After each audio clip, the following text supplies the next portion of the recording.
Make sure it's happening. So I came on a teeny bit early so that I could get us set up because we do think we're going to have a little bit of overflow. So hi, how are you? Welcome to Boundary Boss Next Gen. All right, we are now here. Hello. I see you down the chat. Hold on, I'm opening that up.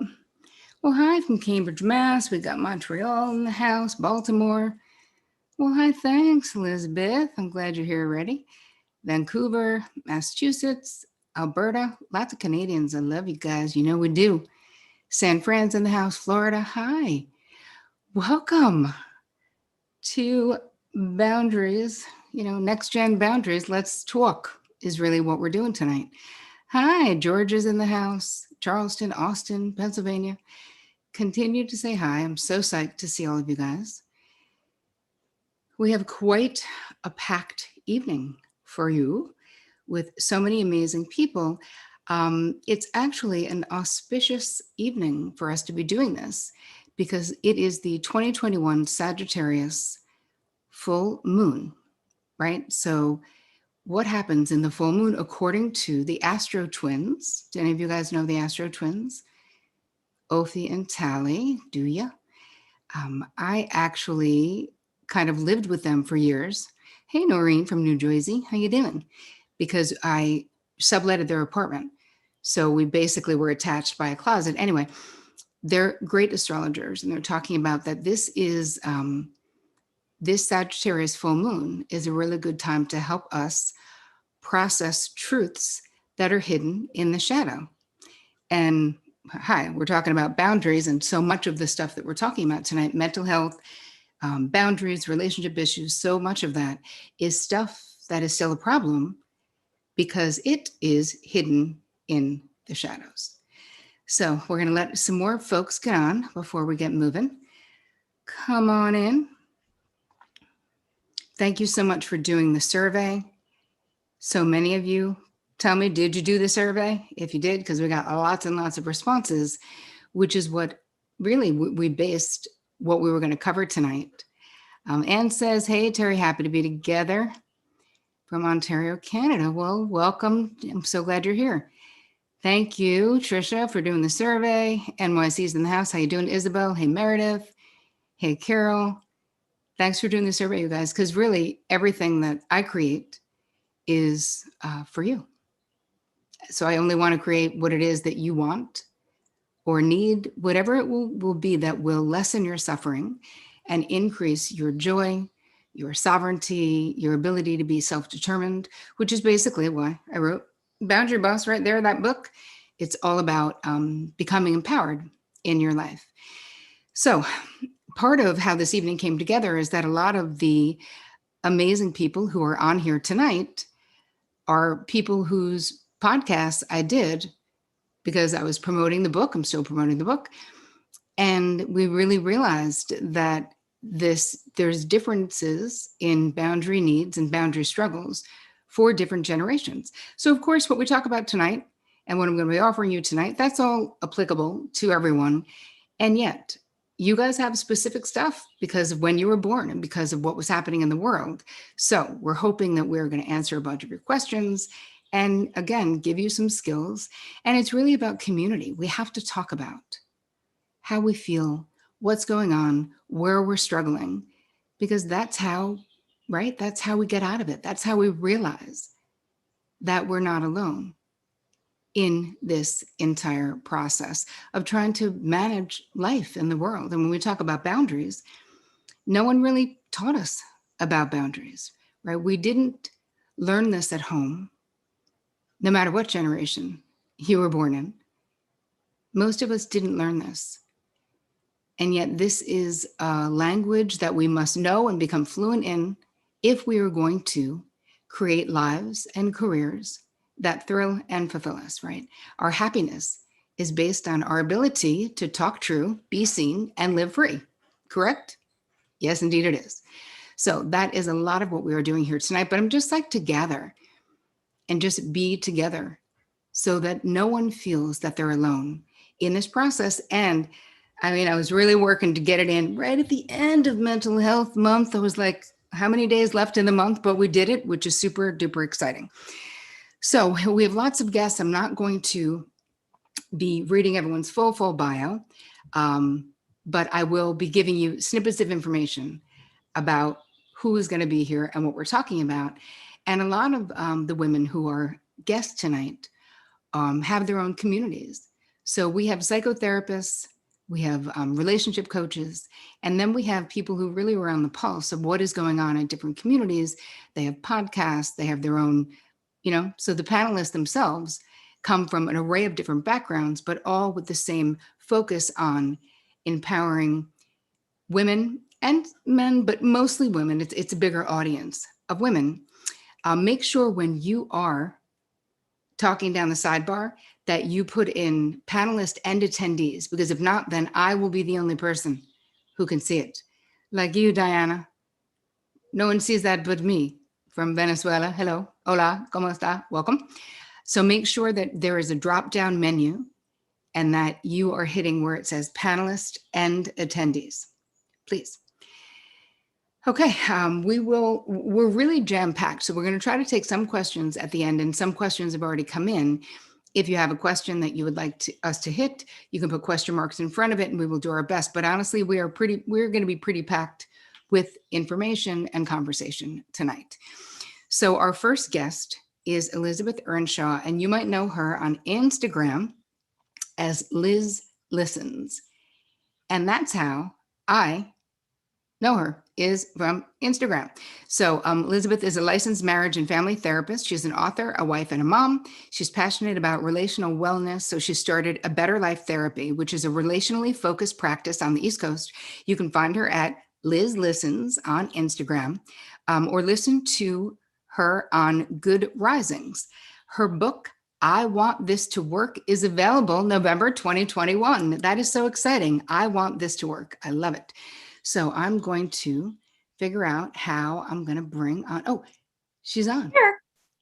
Hi, welcome, Liz Listens. Hi. So nice to see you. I know we're like meeting right now in real time, I in real know. life, in front of all of these people. I How love are it. you? I'm good. How are you? I am great. I was so excited that you're available and that you wanted to do it, because really what you talk about, you being really a relationship and relational therapist, is incredibly helpful. So we did a big survey to see what are people's biggest pain points in this area. And what came in was people in relationships having difficulty stopping the people pleasing, the fixing other people's problems, and then kind of feeling used, like being the one that people come to for that, Yeah. and overgiving in their relationships. So Mm. can you tell us some thoughts on any of that stuff? Yeah. So, first of all, I think that stuff is really common, right? Like, I work with so many people who they are really relationally focused. They want to have happy, healthy relationships, but I think what tends to happen is that we think that the only way we can engage in relationships sometimes is to be people pleasy, or to be easy to get along with, or not to be too difficult. And so what happens is the relationship becomes really imbalanced because we're giving so much to our partner or our family members or our friends, but we're not really getting a lot in return.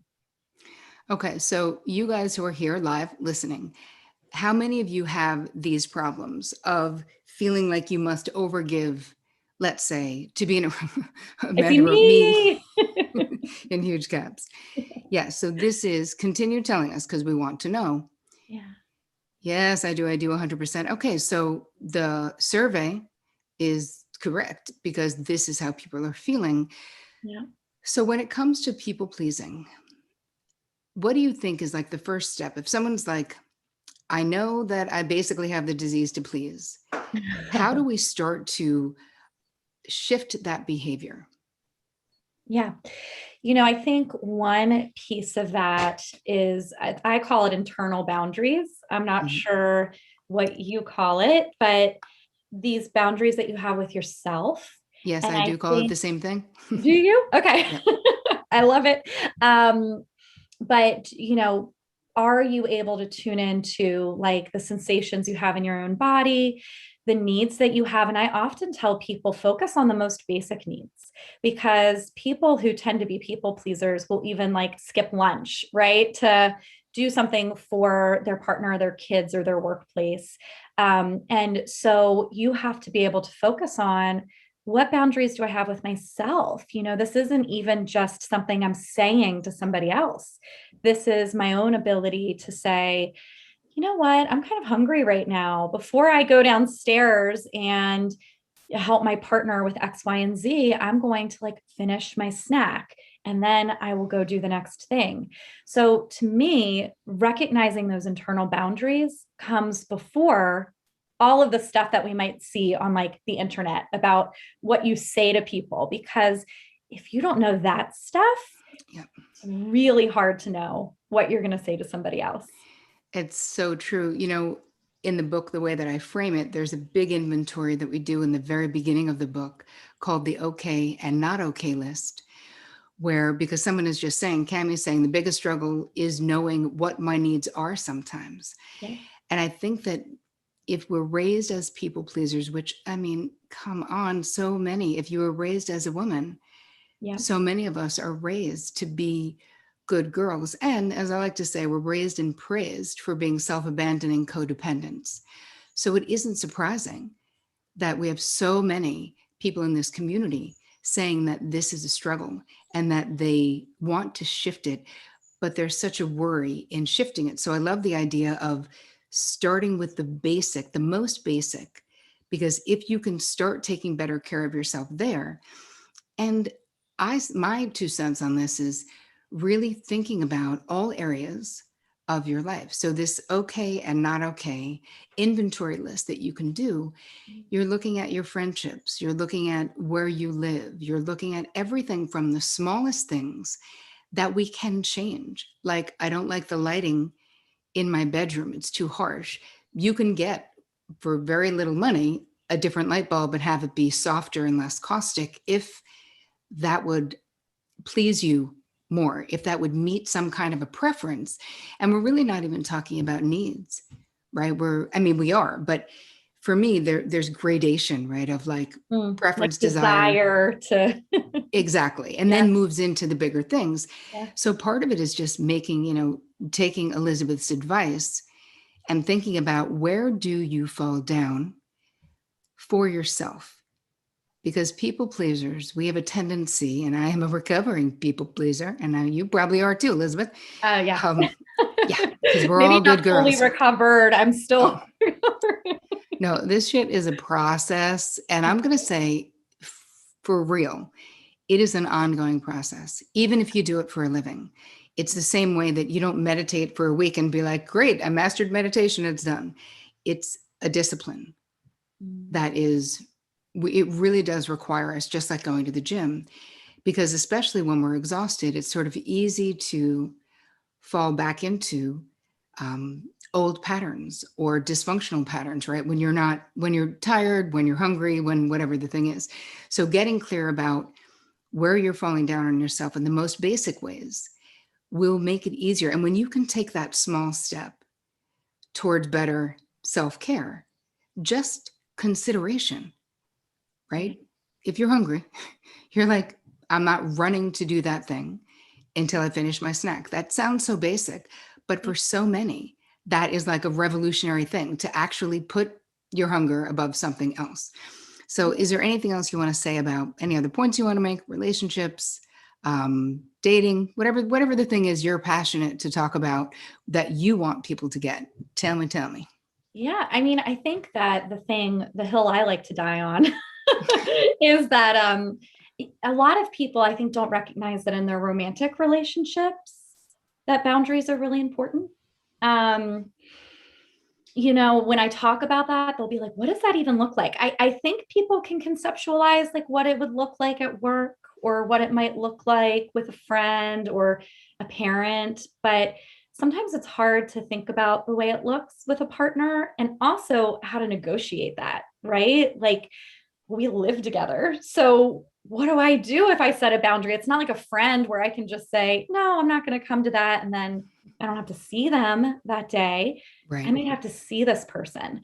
Um, and so I really like to talk to people about how important it is to have boundaries and to respect your partner's boundaries. And a part of that process is actually tapping into how things are going with boundaries in your relationship. How do you feel that I respond to your boundaries? Do you think I respect your boundaries? Do you think Mhm. that, are you aware of what mine are? Right. And if you're a people pleaser, your partner, they might say, oh, yeah, I think I do. And then they'll say them, and you're going to be like, no, actually, I don't think that's right. But a lot of people you might find say, I actually don't know what your boundaries are because you're so easygoing. And they might almost give it to you as if it's a compliment. Yeah, well, yes. You're so easygoing. I don't know. You're flexible. I don't think you really have any.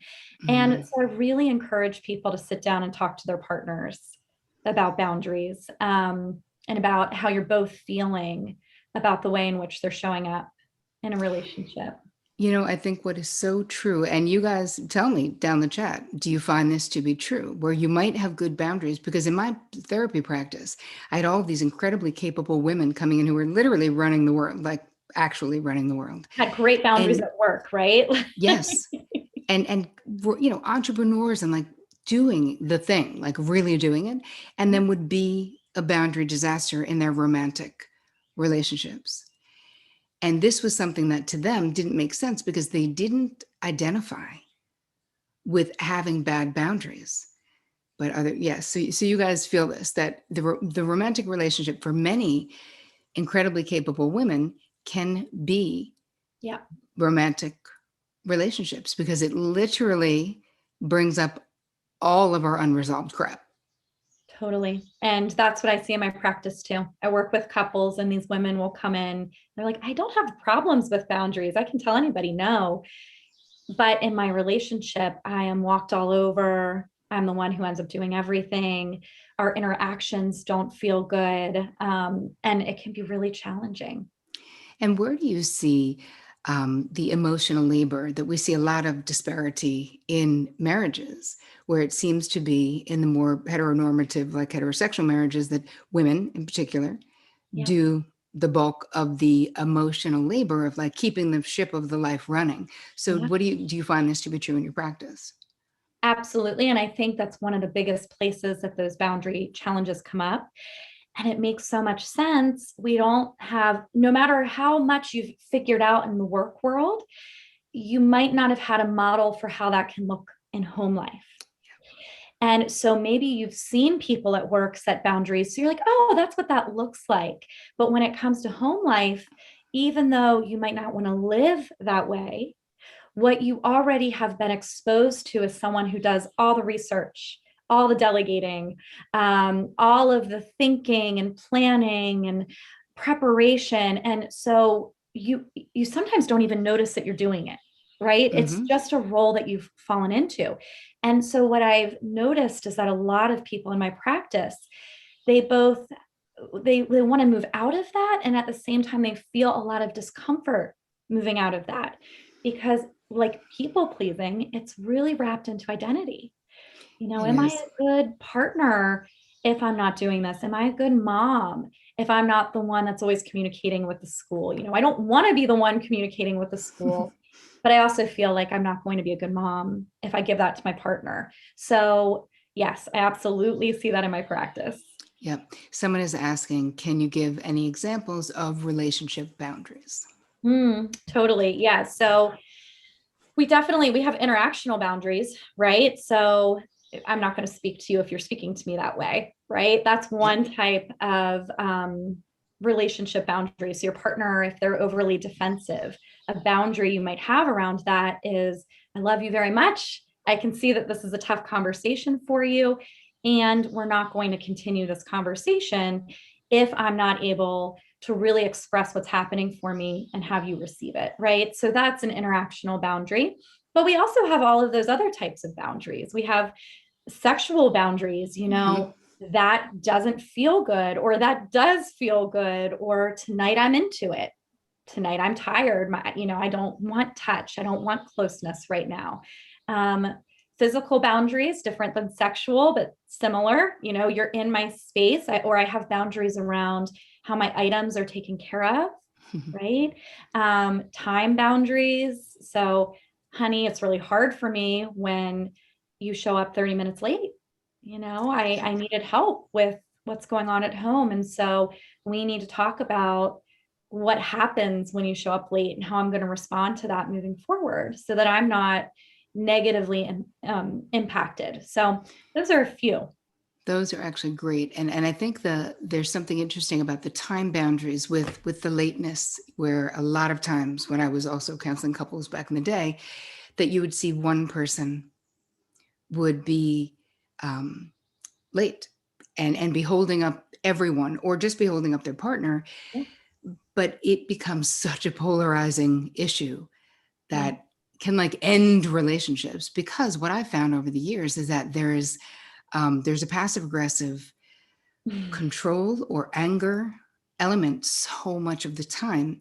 If you're a people pleaser and it's really hard for you to tell the truth if you're upset about something, that this is a way. Because when you really think about it, I mean, years ago I had an amazing therapist when I was in this situation where someone was making me late, and she basically explained sort of the value in a way of passive aggressive anger being expressed in this way of, this person could never, it was too threatening for them to get mad at me.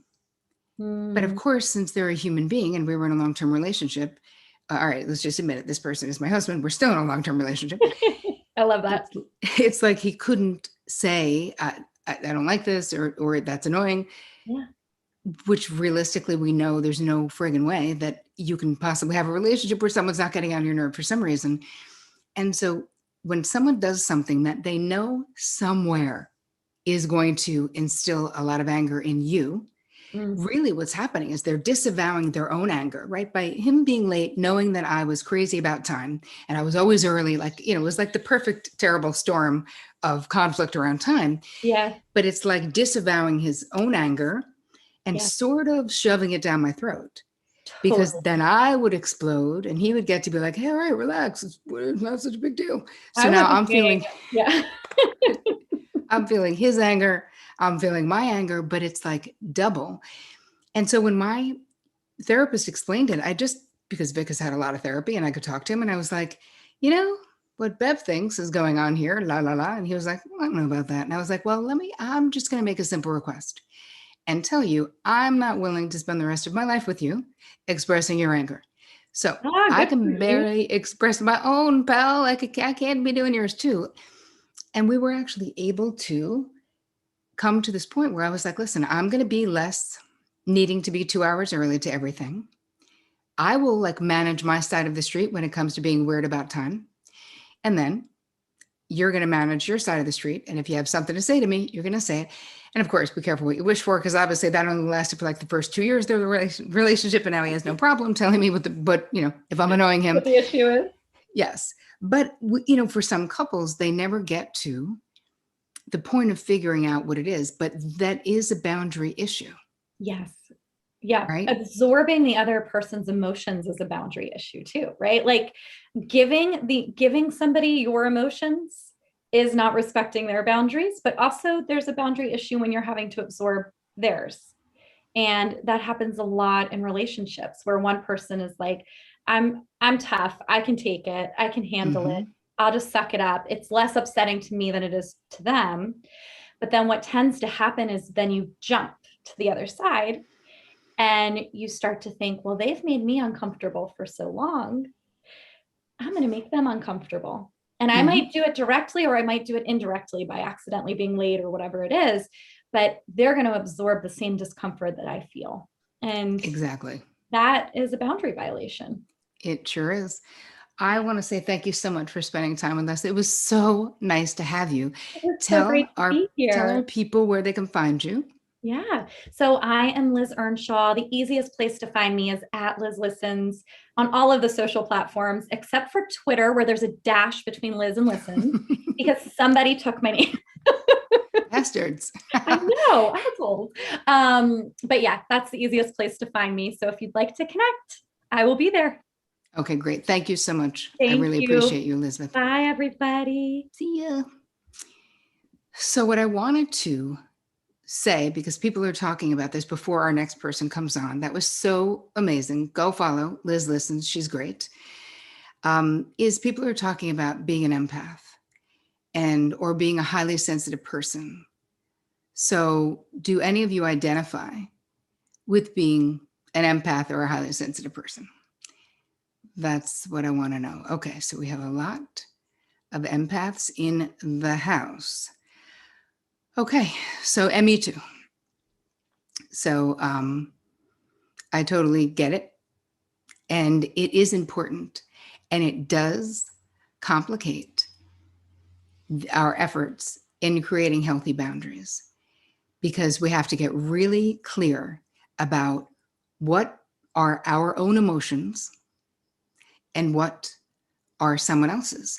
So the way that I teach it, the way I talk about it in the book is, we have to be clear about what is our side of the street, what is someone else's side of the street, because so much of disordered boundaries when it comes to codependency has to do with not knowing what side of the street you're supposed to be on, feeling overly responsible for the situations, right, that the people that you love are in, their decisions, their circumstances, feeling like you must fix it. And that right there is a disordered emotional boundary, right? Because the only life that you can fix and or save is your own. And it doesn't mean we can't be loving, right? We can be loving and be supportive and ask someone what they think they should do. But what I'm going to ask you to do is to check your urgency. If your sister, your lover, your friend is in a situation and you suddenly feel an urgency to fix it, like you are feverishly Googling things and calling friends and trying to bring in if you're doing that, that urgency you're feeling is a codependent response to someone that you love being in pain. But if you can remember, right, just check your urgency, because it's one thing to be concerned, to feel a little constriction, those things, that is normal, because when we love people, right, we don't want them to be in pain. But it's like we don't want it to be that we are trying to fix them, because the truth is that is, codependency at its core, and then I'm going to tell you about our next guest, is an overt or covert bid for control. We don't want those people we love to make that mistake. We don't want them to stay in that bad, abusive relationship. We don't want them to waste their money on drugs. We don't want them, right? But the truth is, those are not our decisions to make. So we have to create boundaries for ourselves so we're not leaking all of our energy and emotional bandwidth, which so many empaths and highly sensitive people do, on the wrong side of the street. Because here's the thing, it isn't like people will thank you for it, because they won't. It's a dysfunctional, disordered boundary. And people will become resentful. Yeah, they're happy if you're overfunctioning and overgiving, but they're not going to take your advice, right? You're going to give amazing advice, did all this research, talk to your friends, set them up with a specialist, whatever. They're not doing it until they're ready to do it, because it's their life. So, but it does track with disordered boundaries. So I'm so excited. Lindsay from Almost 30 is our next guest. How many of you listened to the podcast Almost 30 with Lindsay and Krista? Anybody? People love it. I see it. I knew you did. Lots of fans. I'm a fan too. I met them because I did something on their show. So this is what Lindsay does. She's the co-host of Almost 30 with Krista. Feels super blessed to be doing lots of things that she loves. She's also a performer. She's a singer, but they really also have created a community to empower women. So that's how I see you, Linz, that's what I see you doing. So come on up. Hi, friend. Hi, Terry. How are How are you? you? I'm good. How are you? I'm so good. It's so good. It's so comforting to see your face. I hopped on a little early and I was like, oh, okay. Everything is right with the world. Well, Truly. we have lots of almost 30 fans here. And it is so the whole event, you guys were sort of on the ground floor of helping me pull it together because when we were talking, we went deep on that podcast. Oh my God. And you were like, wow, our community needs this so much. But then we started seeing that your community had some different stuff that was specific to the phase of life Hmm. that you guys are in. And so Krista just got married. You are with your love. I think you're engaged as well. Yeah. Not yet. Coming up. I Okay. think coming up. We'll see. But you feel like he's But your yeah, forever person. absolutely. Yeah, we just moved in together. Okay. So we're moving in that direction.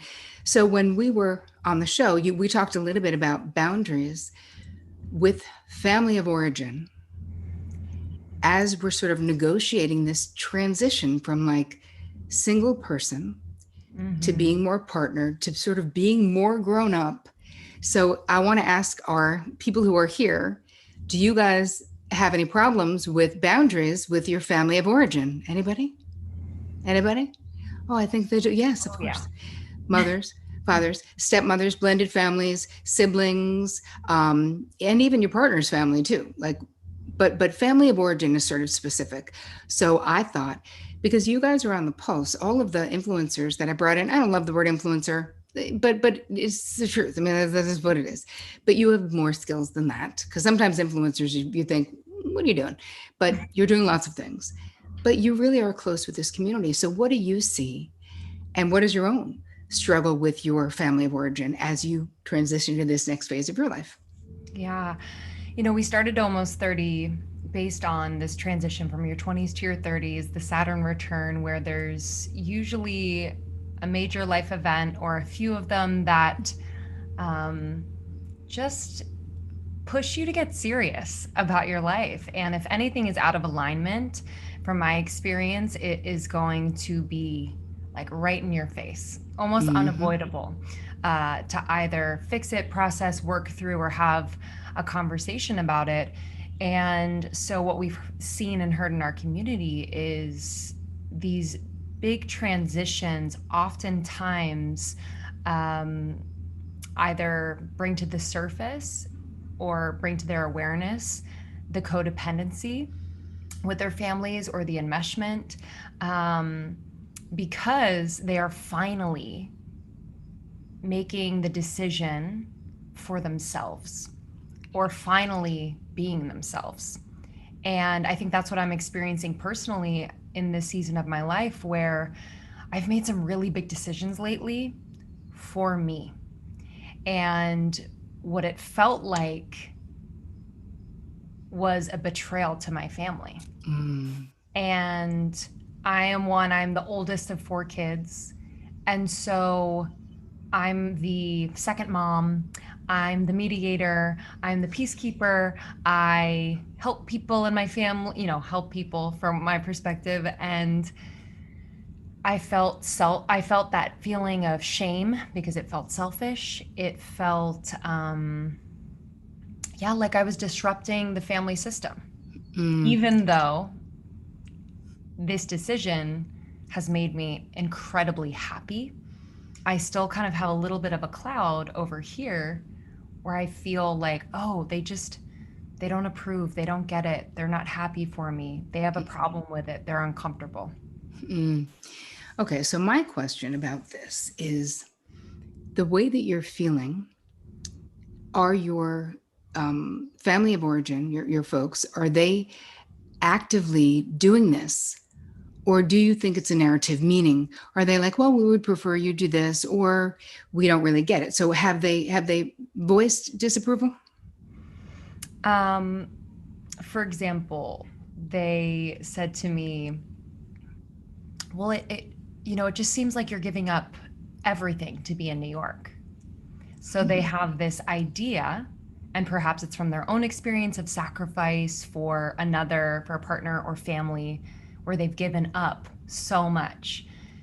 And what I had to do in that moment was like update them. I was like, oh, that's what you really believe. Well, I'm actually not giving up anything, and I'm gaining so much on top of that. Um, but it feels like a lot of projections Mm. without asking questions to get more information. Maybe that's what I need, is more questions and inquiry and curiosity rather than the judgment Yep. and the projection. You know what I think, and a lot of people in the comments are like me too. I'm the same, the same. So Mm-hmm. we know that this is going on, but what we're really talking about is this is like a second almost separating and individuating Yes. from the family system. And if the family system was enmeshed, if you were the second mom, if you had a lot of sort of adult responsibilities because of the way the family system was organized, Mm-hmm. it really makes sense that you're kind of like checking, like, is everything okay? Is everything okay? And I think there's a loyalty thing that I've seen many times as we really leave that position of hero child, helper, fixer, whatever you want to call it. There's a lot of things that we can name it. But when you had a lot of responsibility in your family of origin, that as you are breaking away, there is this split loyalty Mm. of who am I loyal to? And I remember having this conversation with my sister when I was marrying my family, because I married a widower with 3 teenage sons. And I was also the hero child, even though I was the youngest, but I was the designated oldest in my family. It was the whole thing. Mm-hmm. And I remember my sister Kathy saying to me, Tara, Vic and the boys are your first family now, your top priority now. Like, don't worry about the family. You've waited your whole life for these people. Like, these are your people. Like, Yes. don't feel like you got to overfunction over here. Now, that was a nice conversation. My mother also sort of reiterated it. And I still felt, the reason I asked you about how active your parents were in this process of how you were feeling is because I felt like I was doing a lot of it to myself, Mm-hmm. like in my own mind, where once you have a role, it's like your childhood role. And all of us, every single one of you here, everyone watching this after the fact, we all have roles. Like, family systems and family systems theory, it's like we play parts, Yes. even in healthy families. So people think, oh, well, it's only in like alcoholic families, right? Mine happen to be that too, but that's it's not only that. It's like we all have roles that we play.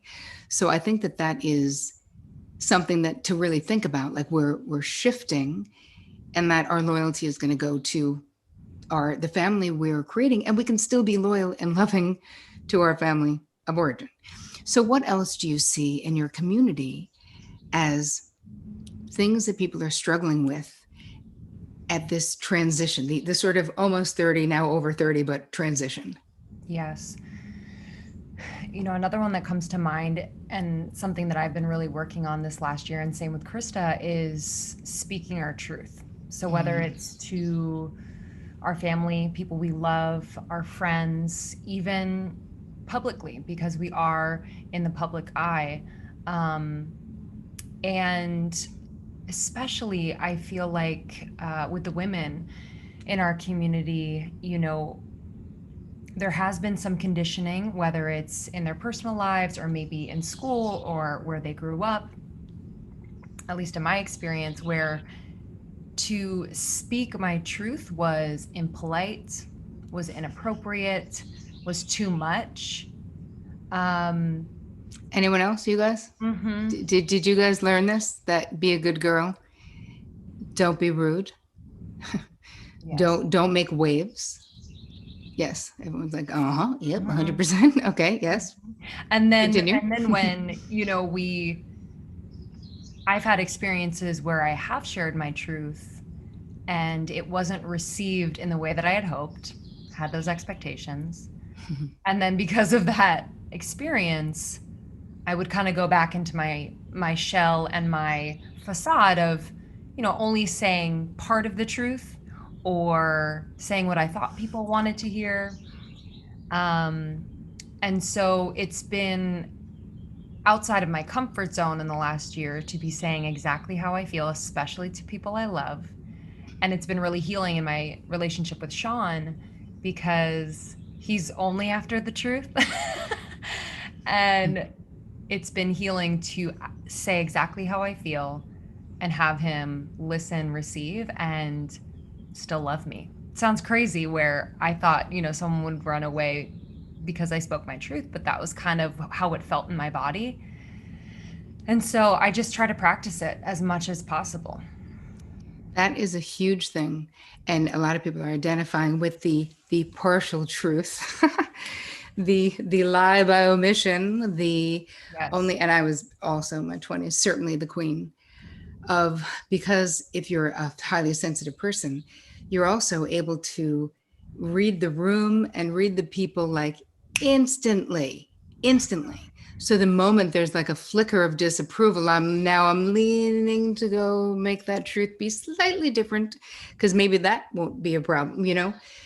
But it's amazing. I mean, to have that intuition and having the courage to learn to, as my subtitle says, talk true, how it shifts something within you. Because the moment you get committed to talking true, you're literally shifting what's happening. You are inviting the people you love to know you, to like actually know you. And when we think about this in respect to boundaries, which are your preferences, your desires, your limits, your deal breakers, according to me, that those are literally the things that make you uniquely you. So it also is dispelling the notion that not having a preference, you know me, it's all good, whatever you want, minimizing even our own friggin' preferences, that you're really doing a disservice to yourself, to the people you love. What I also find interesting, though, is from your stories, like you get on this path, you do all this research, you interview all of these people, so much of what you and Krista talk about on the show, it's all about, evolution and fun and lots of other things. But there's a lot of mental health and health aspects to the show. And it's like, as you move into that space of wanting more truth, of getting committed to that, and drawing someone into your life who is interested in the truth and not the mask. Because the thing is, like attracts like. And so that's really it's so beautiful to be able to do that, Yes. So Yeah, I noticed when I was wearing the mask yeah, in my I was single for 7 years. And when I was, dating people and I wasn't being myself, I was attracting those that were not for me. I was sending these very mixed signals energetically. It was confusing. And so anytime now that I slip back into maybe sharing a half truth, I know it's happening immediately because the person is automatically confused, because they know me so Right. well. And so Yep. it's actually good feedback in the moment. It becomes very, very obvious. Right. You're like, oh, so there's questions. Can I have examples of that speaking the truth? I often keep quiet about behaviors others have that make me very uncomfortable. But the thing is that that's their side of the street, right? Is the question. I don't know. I mean, you give me your 2 cents on that, Linz. Yeah, an example of that for me is, I don't like the feeling of disagreeing with someone because my Libra rising is like, well, I can see both sides. But I feel like it's so important, not only for like our own inner working, but also for the other person to share how we feel about something. So Sean and I will oftentimes chat about work, whether it's my work or his work. It's nice at the end of the day to kind of like have someone who's not in it with you. Right. And there are often times when I'm listening to him and I don't fully agree with either what he's saying about a particular situation. And so, what it feels like to me is truly listening to the other person, taking a breath and leaving a little bit of space, breathing, literally breathing into my belly. I have to make it physical because I will leave my body sometimes. I will kind of get a little nervous. So I have to ground myself. I'll take a deep breath, and it's just, acknowledging and validating how they're feeling, and then sharing your observations in a very true way and not worrying about how it will be received, knowing that if it's from a place of love and care, that person will be able to receive it. And if they don't, and they take it personally or they take it the wrong way, I know now that it's not anything to do with me, and that's a starting point for maybe a little growth moment between me and that person, and me and Sean in particular. But I think it's healthy to disagree with someone. It doesn't mean that you're going to fight, that you won't like each other, that the person will leave you. I think it's a really healthy part of a relationship. I think that rules of engagement like that, it's very important that there's sort of agreed upon rules of engagement. So if you and Sean know, like, we're both free to, if I'm saying something and you have a thought about it, I'm interested in that thought. A lot of times I will ask, hey, I have a thought about what you just told me. Are you open to hearing it? Because sometimes, I want to be clear. I mean, Vic is a Pisces and he's pretty mellow, so he's not venting much. Like, usually we're talking for a reason, but with my friends, I'll be like, hey, are we brainstorming something, or do you just want me to listen, compassionately? Like, what is it? How can I best support you right now? The more that I can ask those questions, the more I feel like I respect the people that I love. Excuse me. So I think that it's great to be able to, because I also want Vic to tell me if he disagrees with what I'm doing, or if he thinks like I'm looking at it sort of the wrong way. You know what I mean? Absolutely. Yeah. Sean will say often, like, do you want me to listen, or do you want my feedback? And and you're right. It's so nice. It kind of disarms me. It gives me the choice. It reminds me that I have a choice. Yep. And it almost like opens my heart, because I think that is just a kind thing to do, is to ask. It is. So it's loving, right? You feel considered. Okay. So where can people find you? Tell us that. Thank you for having me. They can find Almost 30 anywhere podcasts are listened to. So Apple Podcasts, Spotify. You can go to almost30.com. On Instagram, Almost 30 Podcasts. And I'm at Lindsay Simsick on Instagram. Feel free to DM me anytime. I love chatting with you all. And I just love these questions and comments. This is so powerful, Terry. I really appreciate this. I learned a lot. Amazing. Thank you so much for being with me. I super appreciate you, and I will see you soon. Sounds great, Terry. Bye. All right. So you guys, that was amazing. She's so great. And really, they are on the pulse of what is happening. So I want to hear from you guys about speaking your truth. So the difficulty, I'll give you an example, my example, of something that can be simple about speaking your truth. Someone wanted an example, which is, let's say you're going out with your friend or your person, and you have an early meeting, and that's a friend or a person who likes to stay out late, but you really want to be home and in bed by 10. Speaking your truth would be saying that, hey, I will come with you tonight to this opening, or whatever the thing is, but I have an early day tomorrow. So I want to make a simple request that we leave so that I can be home by 10. That's it, right? So this is super simple. It is not that hard. And the person then either can say no, or how about take your own car, because I don't want to leave that early. But that is something that is speaking your truth. There can be more important areas where you're speaking your truth.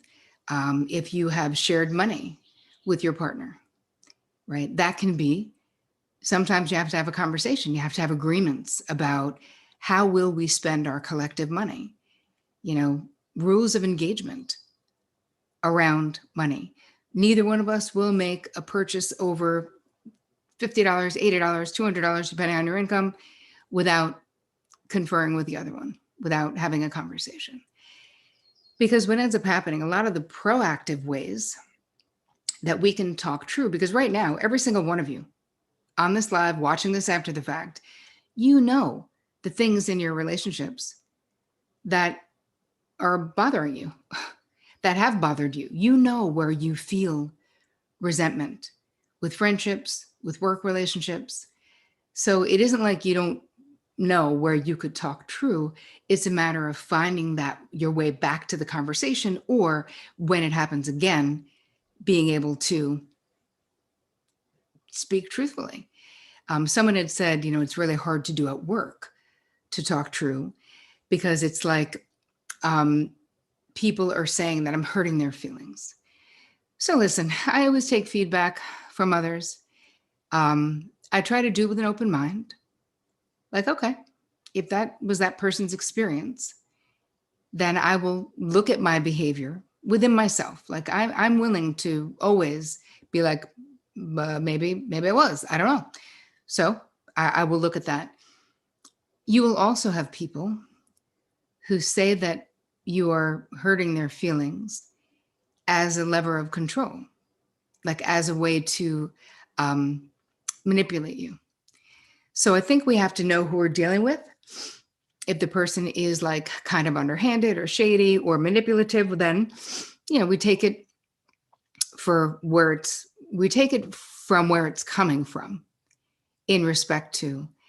And here's the thing, you don't have to be quote unquote radically, right? Someone was talking about at work, radical candor. Like we don't have to be sort of radically honest, meaning brutally honest, right? But we can still tell the truth. We can always be nice about it if we want to be. We could use a little more heat if we need to. So it really depends on the situation, but it's important. Yeah, exactly. Robin said, I've learned to let them know how I feel so I don't feel upset later on. Exactly. Because if you're not telling the truth, and you're annoyed and you're pissed off, or you're not returning their phone calls, you're texting them like 10 days later, they don't know why. So part of talking true is that we want people to know where we stand. All right, question from Karen. My mother would rather I not speak my truth. Oh, well, welcome to many mothers, Karen. Many people. How many people here feel like their mothers, their mother-in-law, their friend, their partner would rather they not speak the truth? Yeah, that's okay. Sometimes, exactly. And people are like, yes, my mother. Yeah, it's lots of people feel the same. But here's the thing. It's your truth and it's your decision. Because if someone is not interested in your truth at all, then you have decisions to make about how close a relationship you really want to have with them, even if it's your mother, right? Especially if there's a personality disorder, narcissistic personality disorder, could be untreated bipolar. There's a whole bunch of cluster B personality disorders that can, make it very difficult, where there's lots of control issues. And if your truth goes against their fake reality, then they're going to punish you for it and be mad. So I think it's also very important. And those of you who have the book know that I do a whole chapter on boundary destroyers in the book, which are basically these can be very difficult personalities, because the regular rules of engagement, boundary, be more self-protective. So, and listen, I'm not saying we should go out and diagnose everyone in our life as having a personality disorder, but I am saying you have history, so you know what your history is, So it's really up to where you are in your life and in that relationship, that your history tells you Donna said, I just got your book and started reading it today. Yay. Yes. BoundaryBossBook.com. Feel free to get it. Okay. Well, Kenzie's here. And since your camera's on, I guess I'm going to bring you up early because you're here. So come on up. Oh, wait, no, don't come up yet. Don't unmute. I want to talk about you for 1 second. I met Kenzie because I was on her really fun podcast called I Love You So Much. But it's ILYSM because she's Generation Z. Anyway, Kenzie's 23-year-old lifestyle blogger, podcast host of the show I just talked about, currently lives in Dallas with her 2 dogs, Fitz and Coco. She focuses on lifestyle, wellness, style, fitness, and mental health. All right, unmute yourself, would you? Hi, how are you? I'm so glad you came. How you doing? Thank you for having me. If my dogs bark, ignore them. They will calm down in like 2 seconds. Okay, well, first be quiet. I don't hear them yet. So Yeah, they're good, I think. anyway, welcome. I'm so happy that you could make it. When I was on your show, we were talking about so many things that had to do with the really specific struggles of the people in your crew and of your own boundary struggles with friends. And then we talked quite a bit about social media boundaries. So I'm curious if you would share with us your own and others, especially people who have platforms and even people who don't. What do you see as some of the biggest, we could say social media tech, let's say, like how much screen time you're having, those types of struggles? Can you share with me your own and some of your communities? Yeah, so well, first off, I want to say there have been so many things that I learned from you from that episode that I've implemented and have just changed the game of my life. But I could go with social media boundaries, I think, in 2 different ways. One, from having a platform as far as what I share, what I give, and then also just as any normal person who has any sort of screen time or any social media. Starting with that, I try to not just sit around and aimlessly scroll as much as possible. I'm not perfect at that. Obviously, I mess up a lot, but it is something that I have found directly is correlated almost with my mental health if I'm just on my phone. And it's not even necessarily like comparing myself to people or whatever that might be. I think it's just me sitting there and not doing something that actually like refuels me. So I try to not just scroll aimlessly throughout the day, which is difficult because I'm constantly looking for new guests for the show and new things like that I need to be on my phone for. But I would say my biggest boundary, and this is something that I started in 2020, is I am not on my phone before bed at all. I am a really big reader. I read all the time. So from the second I go to bed, and I go to bed to read, like I'm really lame sometimes. But I do that every single night, and I read on my Kindle, and I don't even touch my phone. Like it's face down. I'm not one of those people who sleeps in another room, but I can just turn it face down and I use it for my alarm. And that has made such a big difference. Yeah, that's amazing. And, when you hear anyone, when they talk about sleep disorders and all of this stuff, how much it has to do with being on your phone, like until the second you close your eyes and then having it be the first thing that you do in the morning. And, when we knew we were going to do this event, we did actually a big survey and had tons and tons of people in this age group answering. And some of the biggest issues that they had were, part of it was compare and despair. So why don't you tell us, because as someone who's an influencer, because you share a lot of things, right, on your stuff. So can you talk about what you share and why you share what you share? I feel like this has changed so much. I've been on the internet since it was my 16th birthday, and I turned 24 this summer. So this has obviously changed a ton. I've shared, I don't want to say relationships, like I've shared people that I was dating, and I think that's probably on like the more open end, but I didn't ever share, like, as I got older, it was never like details of that relationship. And with that being said, I've definitely had boyfriends that have never seen social media. So that's one thing for me. I don't know. Also, just the topic of comparison on social media with boundaries. I think as like a quote unquote influencer, a lot of the time you would think it would be worse because you're comparing to like someone else's success or growth or whatever that is. And I actually think because I am behind the scenes and I know the game and I know what's really going on in these people's lives, like I know it's not all it's always cracked up to be. So I try not to see what other people are doing and let that make me feel any lesser, because I'm happy and like fulfilled in what I'm doing in my own life. And I personally don't find all of my like quote unquote success from like my career anyways.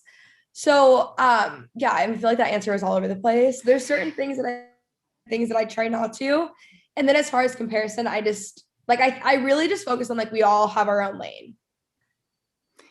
Yeah. And another thing with the, no, I appreciate that. And I think, trying to keep some things private for yourself, keeping something sacred, sharing other things if you think it will help others. I mean, part of it is, you have people who are sort of watching what it is that you're doing. And I think that what came in the survey was a lot of people, and, we've seen this talked about on the internet quite a bit, of comparing their everyday life to someone else's, highlight reel. And as you're saying, like we all know, people are just people, and no matter what they're doing. And yet what the stuff that came in is that it can make people feel bad about themselves when I was watching a special, actually, I think it was on 60 Minutes, like 2 nights ago. And it was someone saying when they go on Kendall, Jenner's, thing, that she feels bad about her body because she doesn't look at all like that. I'm like, hi, who does? But okay. Like most people don't. But what do you say to the younger, how do we stay in our own lane in your estimation? I think this is hard because I think it's something that I almost gets a little bit easier with age. I talk to a lot of friends, even that just are in their 30s, and they always talk about how for some reason in their 30s comparison became or to not compare became a lot easier. But I think even like Kendall Jenner doesn't look like Kendall Jenner half the time. Like, this is lighting, these are photos, and that's not to put her down at all. It's just the reality of it. And I think, as cheesy as it is, and I don't know if these are necessarily the most practical steps, but you really do just have to focus on like what makes you happy and what makes you you. I think but I've been reading a lot recently, and it was a concept of how it's interesting that as humans we think that we know what's going to make us happy, because if we're saying that hasn't happened yet, then why do we think that we think these things are going to make us happy? Like, we haven't seen into the future.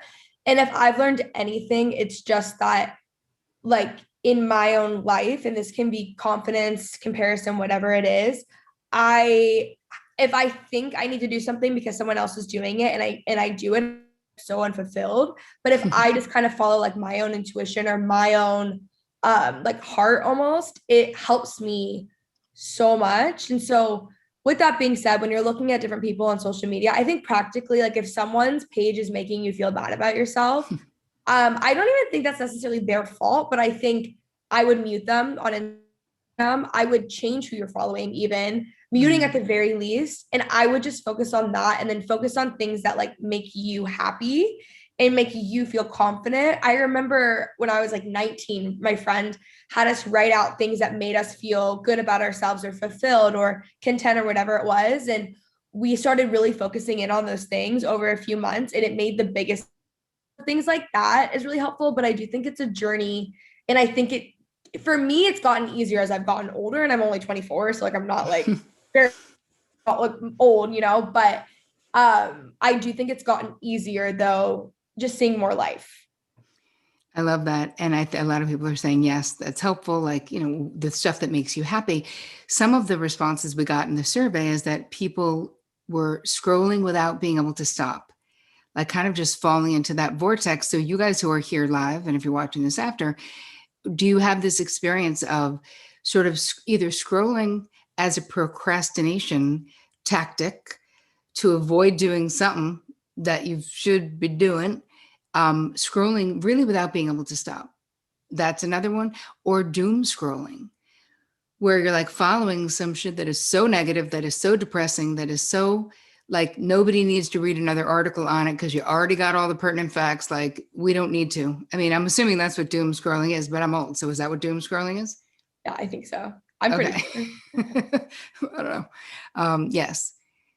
Yeah, that's people are saying yes, having that experience. Avoid my current feelings, because here's the thing. Quickly, we can just hit the fact that something biological is actually happening. So this isn't like, what's wrong with us? Why are we doing this? This hits the same exact part of the brain that um, the pleasure center. So when people like what we put out there, when we have a positive interaction, when we post things, if something goes viral, that is the same part of the brain that is addicted, right? We're just getting a hit on that part, like, yes, yes, yes. And yet it's the same thing. You need more and more and more to sort of get that same feeling. So I do think that what you were saying about looking to get that fulfillment, finding the balance to the best of your ability, but also seeking to embrace your own uniqueness, right? Like what makes you you.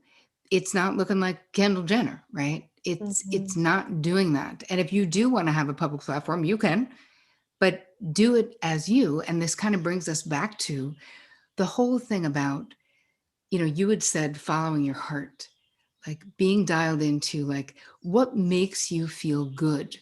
Follow those accounts. I also am a big believer, and with all of my clients who have businesses and need to be online, that limiting their time, limiting screen time. I mean, it's so important that it's not the first thing you do in the morning. I say, I don't do anything until about 11, where I've already worked out, meditated, hung out with my husband, been outside, fed the chickens and the geese, watered my plants, fed the birds. There's a whole thing when you live on Crackpot Farm. But I Like even my did dream. that. Literally. One day, Kens, one day, you too can live with chickens and geese. But there's something, my life changed when I got really clear about how having no boundaries with social media. I always had boundaries with like television and those types of things, meaning I didn't have the TV in the bedroom ever, not ever. I mean, we moved to this house, we didn't have a television for 8 months. Like it isn't that so much, but as social media, especially if it impacts your business. Now, I claim if it wasn't my business, I wouldn't be on it as much, but I don't know if that's true. I just feel like it's a good thing to say, but I do limit the time frame. And I definitely think that creating some kind of a morning routine that's really anchored in real life, in your real life, this moment, walking your dogs, going outside, I'm jumping on my trampoline, I'm doing something, because we have to differentiate. Even though virtual life, especially in pandemic, has become a lot of real life, right? That has actually happened, but it's still not our physical life, which is so incredibly important. And I want to ask you before you go, I want to ask you about the podcast itself. What inspired you I mean, you're a young person to have a podcast. What inspired you, and what kind of guest besides me? Because I know I was on there, but is it all like that? Tell us a little bit about what inspired you to do it and what kind of guests you have. Yes, well, you were one of the favorite episodes, so we will have to do that again. I started my podcast about 2.5 years ago. I started listening to Girl Boss Podcast season 1 back when it was Sophia, and that was really one of the first podcasts that I had ever listened to, and I feel like that was really hitting that the Gen Z younger millennials. Mm-hmm. And at that point, none of my friends were really listening to it, and it still felt like they weren't popular yet. And I really wanted to start one. I didn't for about 2 years because I had someone on my team who just wasn't the most encouraging. And I finally was like, I'm going to do this. I don't know. It's something that I'd always wanted, not necessarily a podcast, but to have some sort of show. And it really is the perfect avenue. So yeah, we have authors on, we have a lot of entrepreneurs. Tomorrow it's Emily DiDonato. She's a supermodel. A lot of business leaders, thought leaders. I even have a lot of my friends, my siblings, people on. It's really all over the place. It's super lifestyle, which is basically just code word for whatever I'm feeling at that time. I'm really into neuroscience and stuff right now. So I'm having Dr. Caroline Leaf on and things like that. So it really just depends on the week, honestly. I love it though, because it's sort of like your curiosity is driving what it is that you're doing and your real life too. So people are saying they loved our episode together. Thank you so much. Yeah. Well, I loved having you on here. And I just want to say thank you for spending time with us tonight. Thank you for what you do. Keep doing your podcast. Keep informing us. And yes, we will do another podcast together. Wow. Thank you so much for having me. I'm so honored. Where can people find you, babe, before you go? Oh, Kinsey Elizabeth on YouTube, Instagram, Twitter, TikTok, all that stuff. Oh, TikTok. I got to go on there and check you out. Yep. All right. Thanks, honey, for being with us. Bye. Thank you. Yeah. Okay. So that was great. I wanted to talk a little more because there was a bunch of other things and some questions that have come in about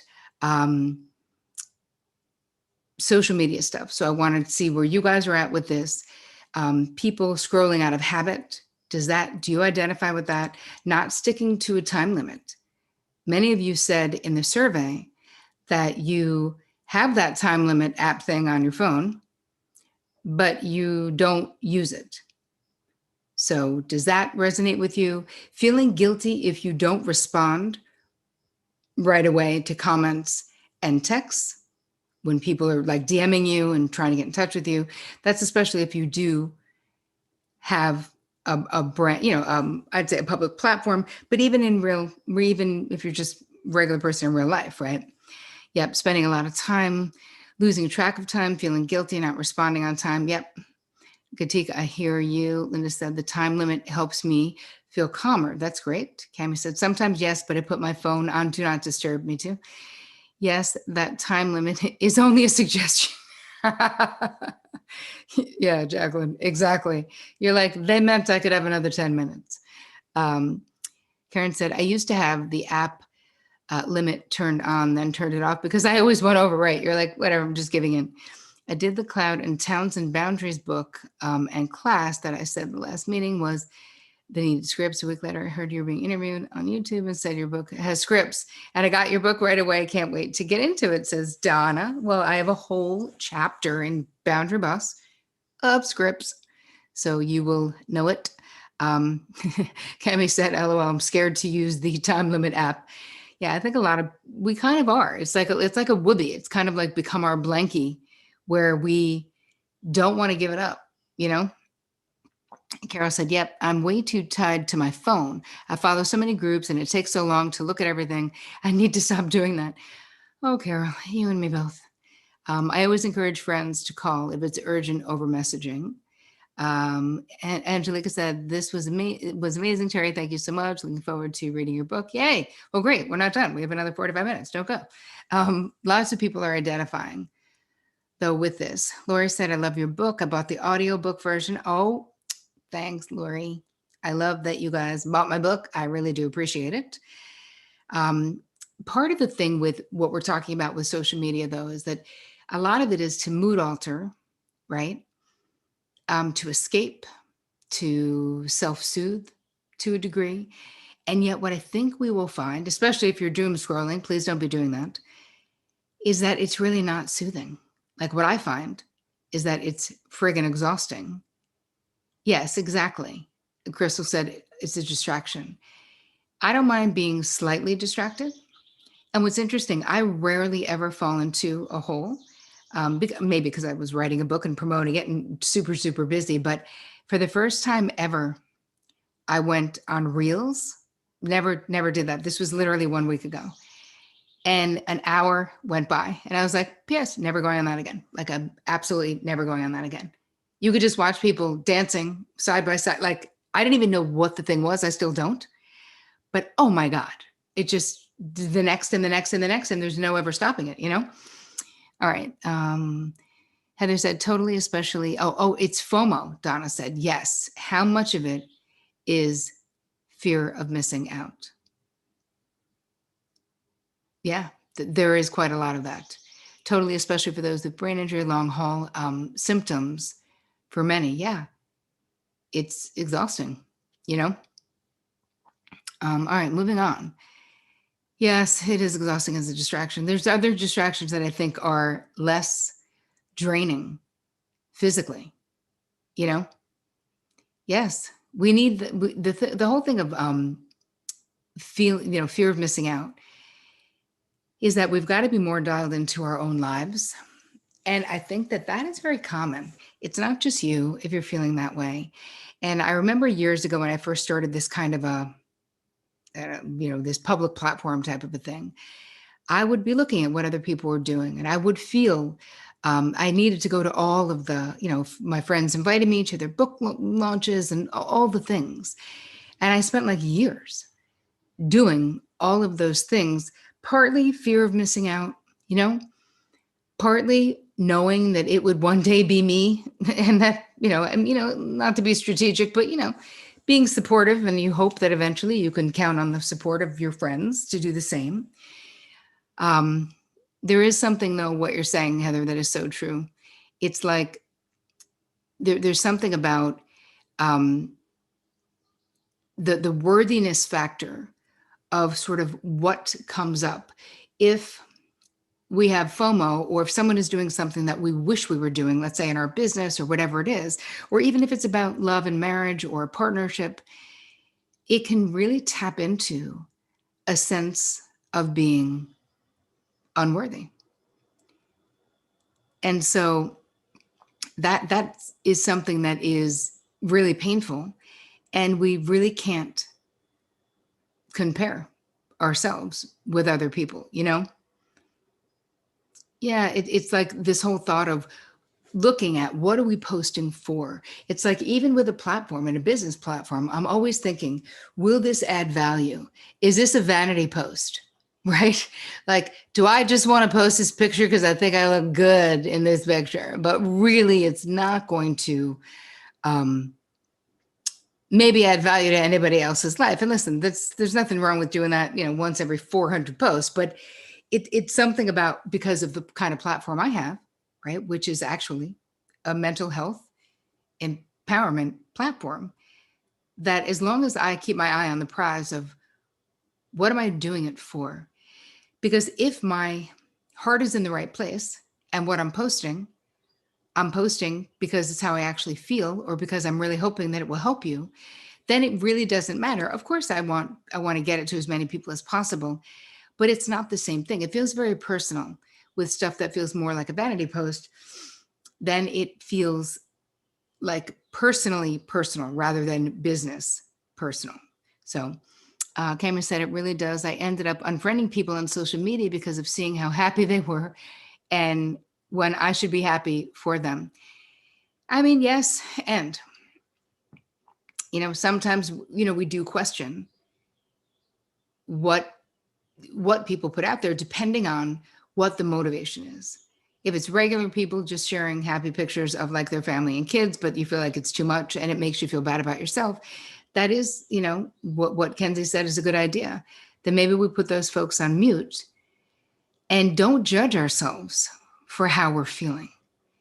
Because, listen, we've all been through hell and back, right? This last year and whatever, it's year and 3 months, whatever, it's been a lot, right? Lindsay said company with lockdown. I mean, there is something that's so beautiful that came out of us being able to all be on Zoom. Even doing this, we can be together, even though we're not in the same place.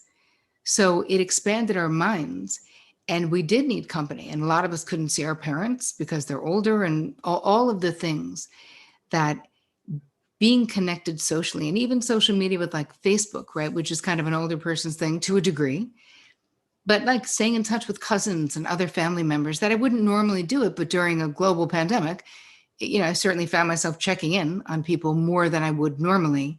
And it was easier to do it that way. So there was something very comforting about that. Heather is saying, yes, feeling unworthy goes back to our family of origin for a lot of us. Yes. In business, asking ourselves, totally, is this leading to flow for me, feeling great, etc. Exactly. And also knowing, because we can also get curious about what are the things that we see that don't produce flow, that make us feel bad. You know what I mean? Hold on. I feel like our time frame. Are we good? Yeah. Okay. All right. There we go. Because I know the other ladies are on waiting for Jamila. Okay. In the meantime, doesn't that mean we have a boundary issue that we can work on if other posts bother us? Kat, yes. That's what I was going to say. Getting curious before I got distracted by the time thing, getting curious about why that's bothering us. But I got to say, I think the compare and despair, depending on where we are in life, it's a very common pitfall that we can fall into, especially if we are longing for something in our own life, whether it's to write a book or whether it's to fall in love or whatever. And we seem to see it everywhere else. There's a moment of envy or jealousy, but it's about, do we stay in that place or do we move ourselves to a better place? Because there is a whole boundary aspect to all of this. And what I found so fascinating about those of you who went through and were kind enough to fill out the survey, is that we basically took every single one of those categories and really were able to look and say, okay, so what is it that you're struggling with when it comes to your family of origin? What is it that you're struggling with when it comes to working, when it comes to your friends? And there were so many similarities that I just realized, like, you guys need something for yourselves, right? Something that actually speaks to where you are in your life, which is what inspired me to create this virtual event for you. And stay to the end, because I have a super duper surprise, because I created something else for you that has to do with exactly the things that you need. Okay, I've spent many years feeling not having boundaries. It's not just a young person's dilemma. Oh no, it's absolutely not. Oh no. And here's the thing, Theo, everything that we're teaching is also applicable to any disordered boundaries. I'm hoping that in inspiring and empowering this next generation, that they will be the last generation. Like, we will end that cycle of feeling disempowered because of not having boundaries. So, I feel you, trust me. Okay, Maka said, is there any clear code of conduct we can implement when we experience FOMO, which can actually help us feel more connected? Journaling, going into nature, being proactive would help. Yeah, I mean, not staying there, right, is one thing, like not continuing to torture yourself. But yes, I think, listen, it is always important to dial in. So journaling is a perfect way of being like, hey, how do I feel? Right? What is going on? Because what I always say to my clients when we would deal with this is that look at someone else having something that you want as amazing. Because instead of why not me, it can literally be me next. It is proof, evidence that people are still falling in love, or that books are still being written, or that whatever, which I really love that idea. So I feel like there's plenty that we can do, and being proactive is actually a big deal. So I wonder, time-wise, you guys, should we change the order? Let me know what your thoughts are, Team TC. Because Jamila's not here, and we are kind of tight on time, and I see that Jade and Mercedes are here. Do you think we should do it? Yes. Oh, Jamila is here. Oh, she can't get the video going. Okay, cool. All right. So do you want to, Tracy, maybe you get in touch with Jamila and help her. And in the meantime, I will I'll have Jade and Mercedes come up. Does that make sense? Because I kind of want to try to get Ginger in her time slot if we can. So Tracy, let me know if that works. Jade can't start yet because she has to put, okay, got it. Okay, so we're not doing that. Sorry, I see that you guys are here, but we're not ready. Okay, fine. So we're going to pull up Jamila. Hold on. I'm going to talk about you a little bit right now before you come up. So it is Jamila Bushell, who her Instagram handle and how I know her is that I featured her, one of her amazing quotes, as one of my Monday Motivation Spotlight features. And her handle is Sister Is Fine. That's like her big community handle. And she also has her one that's her, that's Jamila. So Jamila started Sister is Fine because she realized after her divorce that she was no different from other women. What struck her the most was the lack of knowledge about financial health. An even bigger issue was the lack of support women felt that they had when they needed it the most, just this lack of support. So she's now happily remarried with 4 kids. Jamila wanted to make an impact on her community and ensure that she made a difference in how women and young girls view themselves in all aspects of their life. So Sister is Fine. It's really like a community gathering. So she creates mixers for women to kind of mingle and vent if they need to vent. And she also does workshops to strengthen financial and physical wealth and health. So we're going to talk about financial health and boundaries with Jamila when she gets up here. So how many of you struggle with boundaries and money? Because you answered a bunch of questions about it. And I want to read what Meredith said. I began not only setting boundaries, I did that regularly, but enforcing them by refusing to allow the abuse of my time, my energy, my sanity. And that's when the malignant people started dropping like flies and my life finally started stabilizing. Your book is pushing me to go even further. And it is so enlightening and empowering. Well, thanks, Meredith. I'm so happy to hear that the toxic people are dropping like flies. I love that. Right on. Thank you so much for sharing. Right on. Yes, Marissa said her platform sounds so cool. That's my dream platform. Right on. Well, you can certainly be a part of it. Make sure you follow Jamila. It's great. And she can also come on with just voice if we can't get the video going. That's cool. We will make it work. Either way, talking about finances. Yes, true, so needed. I try, but I still struggle. So let me tell you, I'm going to give you guys some ideas of what you told me that your struggles are. Spending money that you don't have. Spending money on people who don't value you enough, like almost like feeling like you feeling compelled to spend money in relationships, money that you don't have. Putting stuff on credit cards that you can't afford, that you regret later. Using money as a mood altering, like someone said, retail therapy. So yes, is there any of that in your life? Any retail therapy happening in your life? Some people say yes. Spending a lot of money on food is what a lot of you talked about. More money on food than you can actually afford. So going out more and ordering in more, and just more money out than you got coming in. And listen, of course, that's not everyone, but anyone who said that they felt like they had disordered financial boundaries, that is exactly what that is. Cameron said, yes, my bad habit, even though I could be cooking. Katika said, yes, I use retail therapy. It helps only temporarily. Yes. Suzanne said, I'm going to read your book, but I have to bail out of the meeting. Oh, okay. Well, you go ahead, babe. Don't worry. We'll send you the replay. But thanks for coming. It's 1:30 in the morning. Go to bed. You must be exhausted.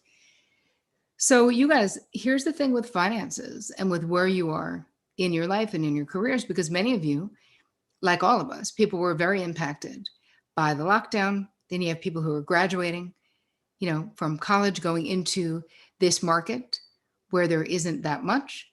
Then you had people who all of their money was in-person experiences. A lot of my friends, their whole thing was doing like week-long experiences for folks.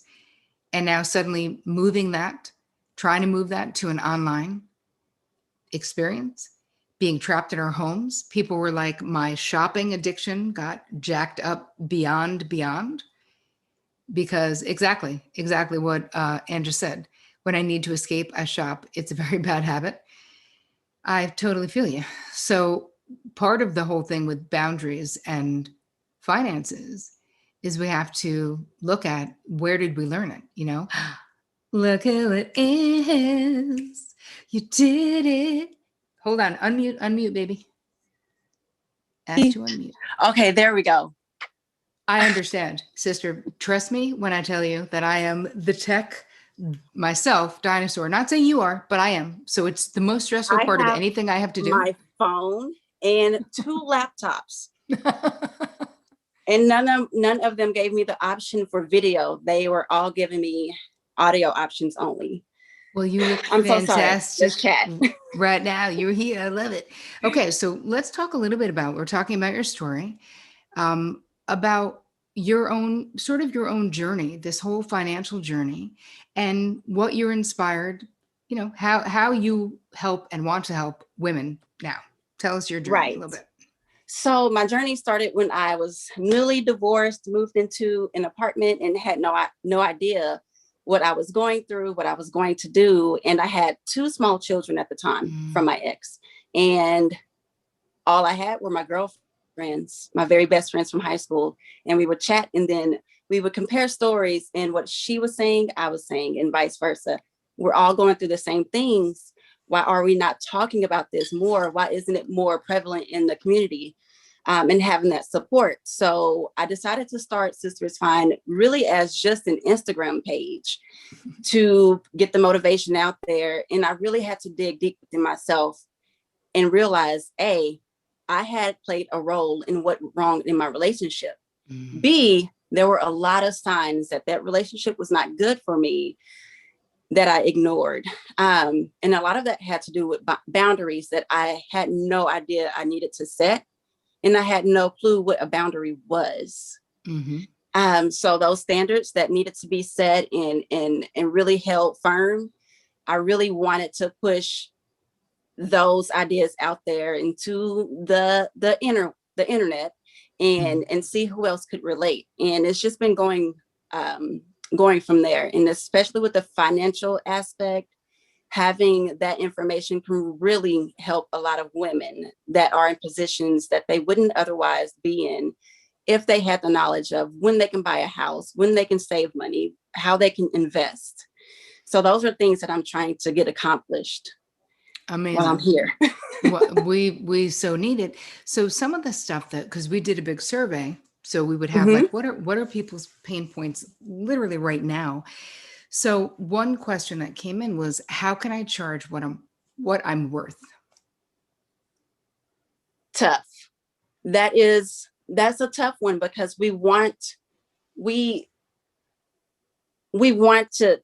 provide a service, or we want to be helpful, but we also need to stand firm in what we are worth. And I think that's the key to everything, is to know that you hold something of value. I work with a client who is very adamant about charging what she charges brides when they are getting married, and she does not budge.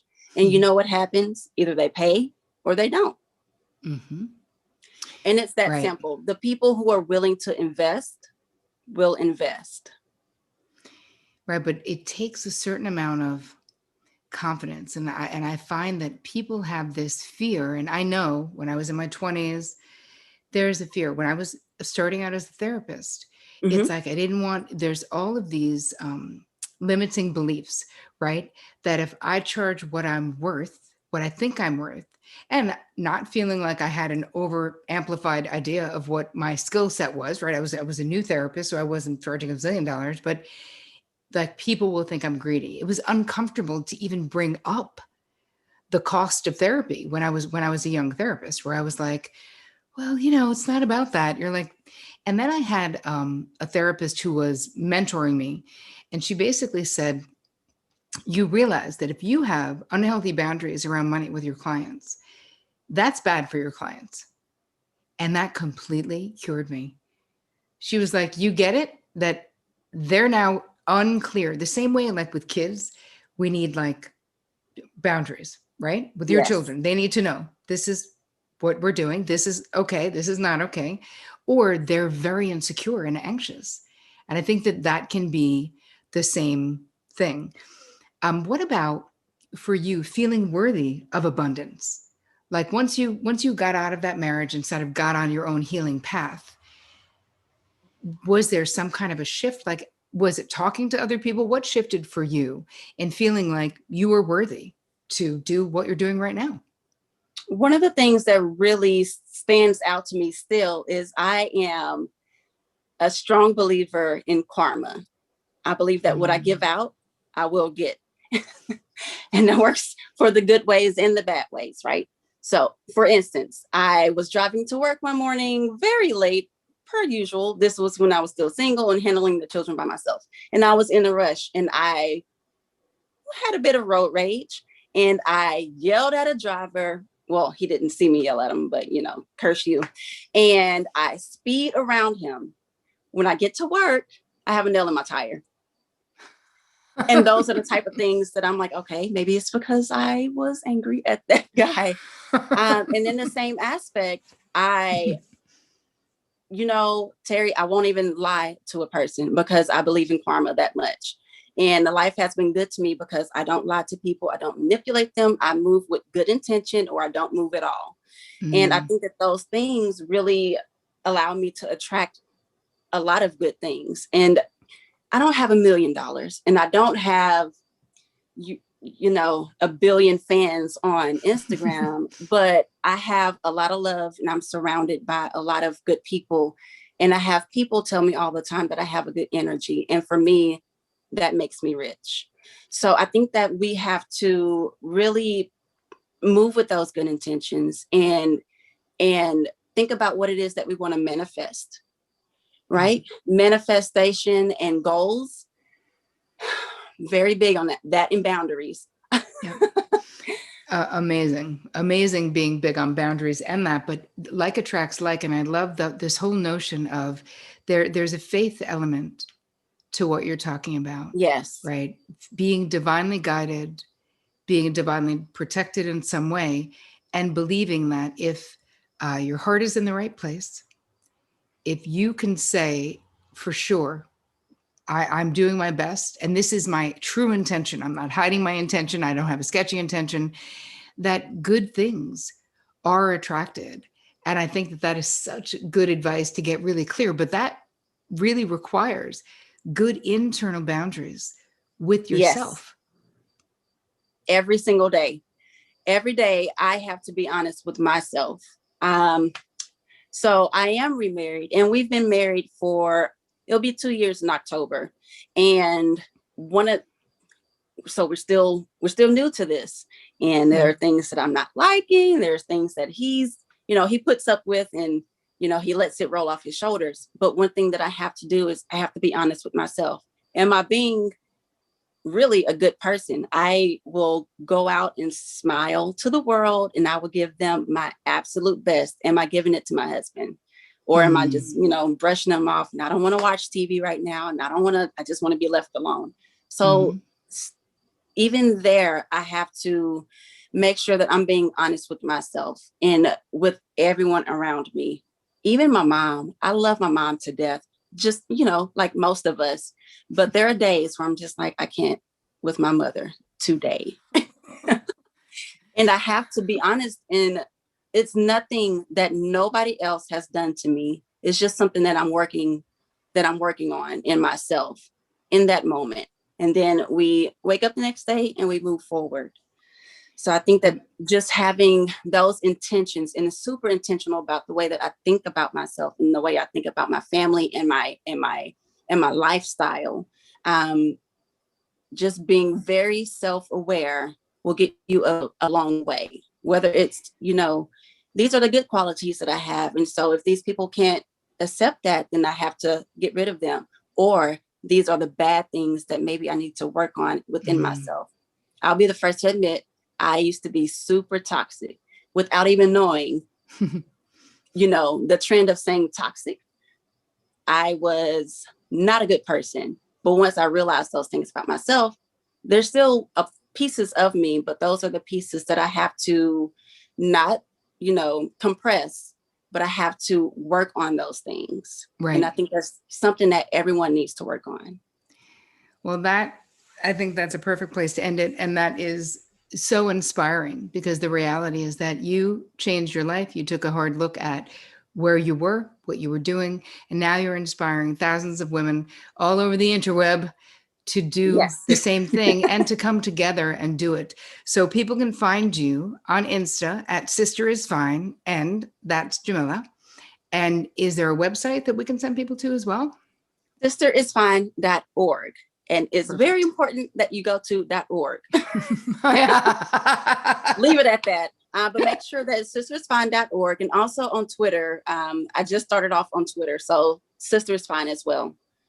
Well, thank you so much. I really do appreciate you, the work that you're doing. Keep doing it, and we will do this again for sure. We will be in touch. Thank you so much. Thanks, Jamila. All right, you guys. So wow, she's great. It's so fun. I'm meeting all these people. The next person who's up, I'm also meeting. This is like, you're literally seeing me, like my girl crushes all coming to life right in front of your eyes, right here, live in real time. So that was great. I hope that was helpful to you. I'm going to say a little bit about our next guest, Ginger Dean. And on Insta, you may know her. That's how I know her. Loving Me After We. And someone on my team actually turned me on to Ginger's work. And I was like, oh my God, I love it. And then we featured her as a Monday social post.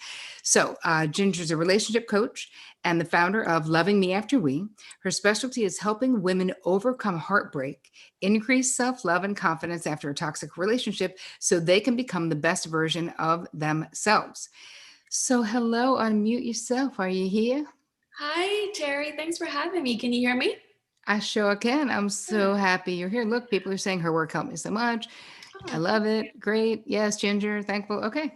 Yay. I just wanted to add, I am also a psychotherapist as well. Oh, you are? Yes. That's so interesting because I had you as a dating coach. I thought you were when I originally reached. She's a psychotherapist as well. I love it. So let's talk, shall we? Yes. Biggest dating issues that you see happening sort of right now that people come to you with. I would say right now, people tend to entertain red flags as pink, as white, as yellow flags, right? And instead of thinking about, well, what are my values? What are my boundaries? What are my standards? They tend to entertain a lot of red flags over and over again, hoping that, who they are will be able to convince this person to shift or to change. Okay. And that gets exhausting and the relationship ends in flames. And then it's like, okay, so what happened? And so when we look back at what happened, we see that, well, there were these little red flags that you kind of looked at. You kind of thought they were purple, pink, yellow, but not red. And red means, old stuff. Right. So can you give us some examples of red flags that we should not pretend are pink or white? I would say that one is overlapping relationships. That's a big one. I have a Facebook group, and one of the things that comes up is, they meet someone that's fresh out of a relationship, or they're still dealing with the ex, for example. And that's a boundary issue, right? Especially when you have someone who has a harem of exes that they're still dealing with. And they casually tell you, but you kind of think to yourself, well, after they get to know me, they won't want to date this person anymore. But you've actually just told them that I don't really have great boundaries around this. So I'll continue to see you, even if I know that you're still dating other people, or even if they don't tell you outright, you may kind of get the impression that they're not over the ex. It's an overlapping situation. They're back and forth between the two of you.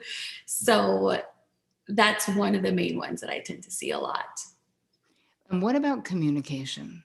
What do you see as a red flag when it comes to the way, if you're just starting with someone, how they're communicating with you? I would say one of the biggest ones I see is silent treatment that then follows with like a nasty outburst, right? Where they start to curse you out, they call you names. And if you have as a standard that you want someone who's respectable, and a boundary is that I don't want someone who's yelling at me when they're disappointed with me or angry, then in terms of communication, how that person handles disappointment, I think is super important as well. And so we may say things like, well, everyone's human, everyone makes mistakes. And yeah, that is true. But I think when you have routine situations, or just situations where the first blow up is I'm calling you derogatory names, that's problematic, because you're also showing that person that it's okay for you to do this. And if you're doing it with them, you'll do it moving forward with other people as well. You want to talk about like a huge red flag? So let's look at the smaller ones. When we're first interacting, like people, because pandemic life, people were like Zoom dating, right? I mean, this is what was going on. But I was still hearing from my clients about communication stuff with someone saying they're going to call you, not calling you, someone saying we're going to have a Zoom date, Mhm. not showing up, not canceling. So what do you say about consistent and inconsistent communication in that way? So one of the things is paying attention to whether or not someone is able to follow through, Mhm. right? I think that can be called breadcrumbing as well, saying they're going to follow through, saying they're going to do something.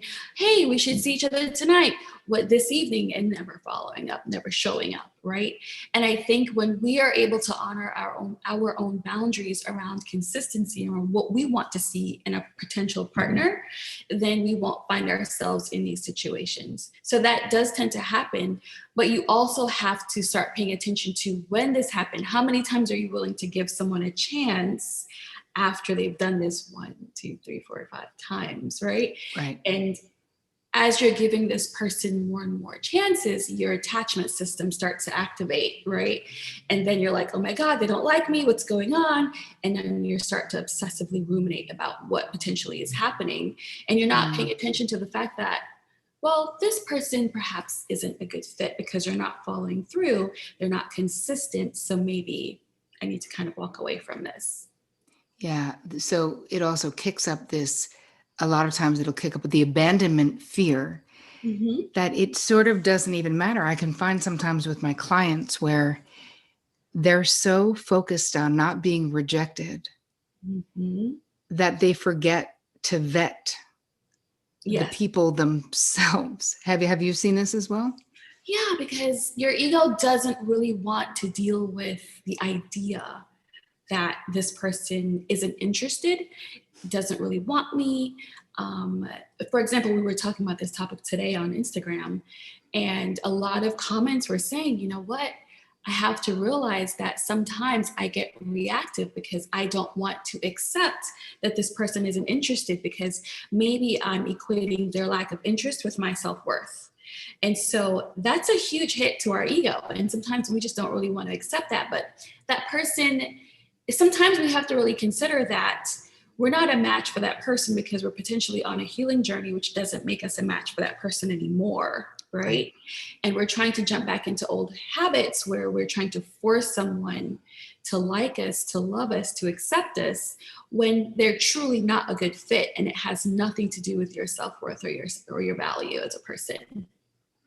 Yeah, it kicks it up. And I think that the self-awareness piece that you're talking about, that, if it's 5 times, 6 times, 7 times that someone is making a promise that they're not keeping, that if you can step back long enough, because again, this is disordered boundaries, of course, and has to do with your relationship with yourself. Because so much of the time in the beginning of a relationship, it's not about the other person because we don't even friggin' know them hardly, right? Like it's our projection of who they might be, of who we hope they are.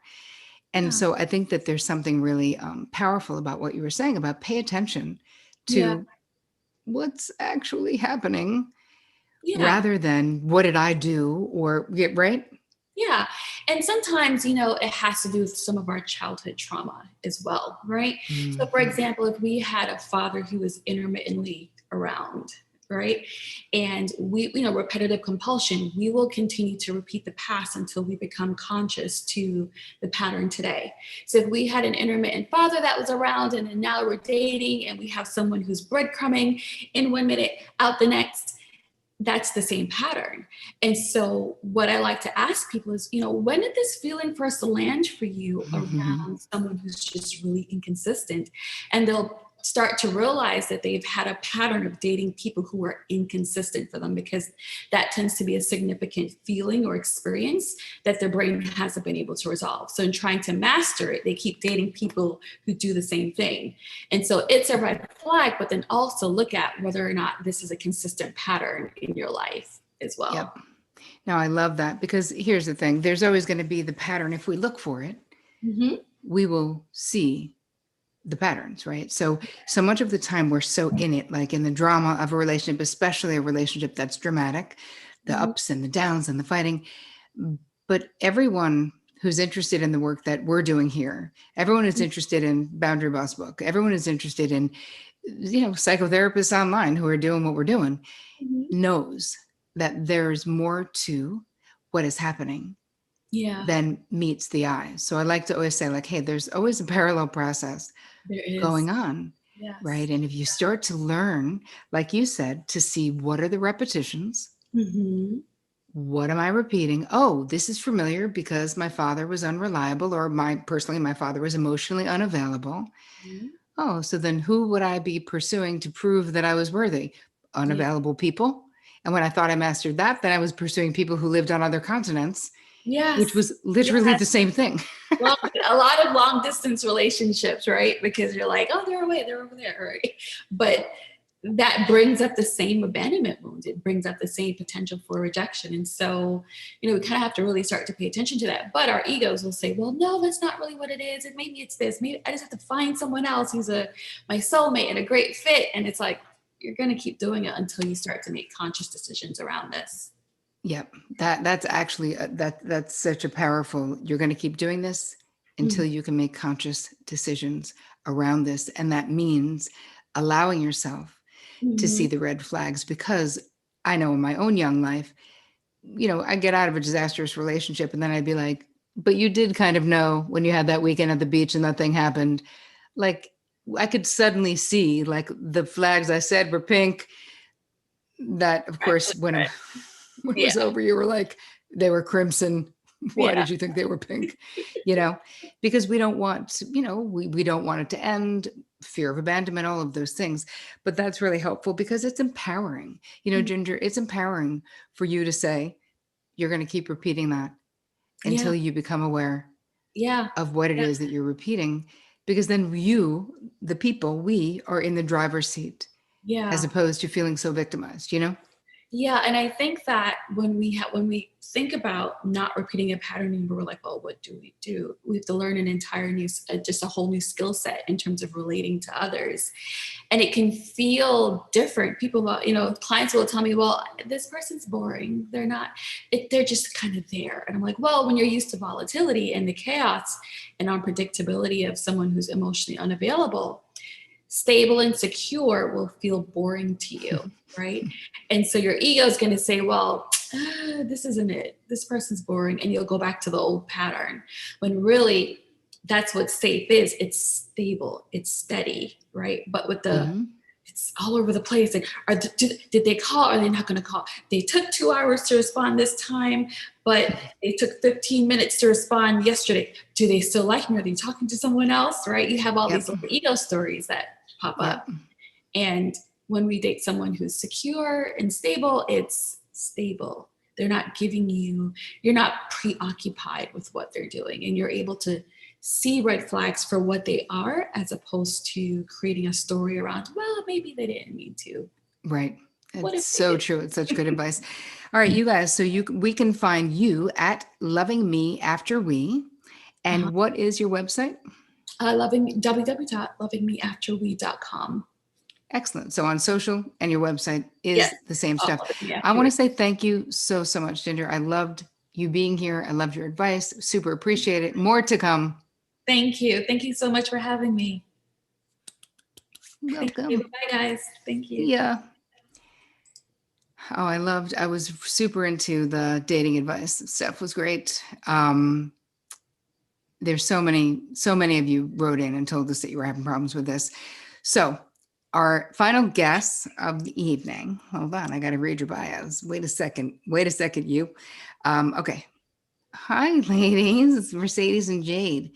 I know them from the Magic Hour podcast, and that's magic with a J, just so you know, if you don't know, and maybe you already do. Okay. So what I found fascinating, your bios are both so long. I wish they were shorter. Hold on. But you both have, you have these careers doing lots of stuff, right? So MMA, that's where a lot of people know you from, is where you spent 12 years as ring girls in the MMA. So that's mixed martial arts, something, right? Yep. Then, and I didn't know you from that at all. But then I got turned on to your podcast, and I was like, wow, what I found so fascinating about both of you is that people love to judge and be like, Oh my God, look at them in their bikinis. What is going on? And then we had the deepest interview on your podcast about you are both so knowledgeable, so gorgeous, so amazing that I was like, wow, this is so great. And you are helping so many people with what it is that you're putting out there. So let's talk about what your people are feeling and experiencing. Jade and Mercedes, welcome to our little live event. Thank you. We're excited to be part of this boundary revolution that you are setting in place for us. So thank you. You are welcome. So what do you guys see as some of the biggest boundary issues, let's say, that your audience talks about?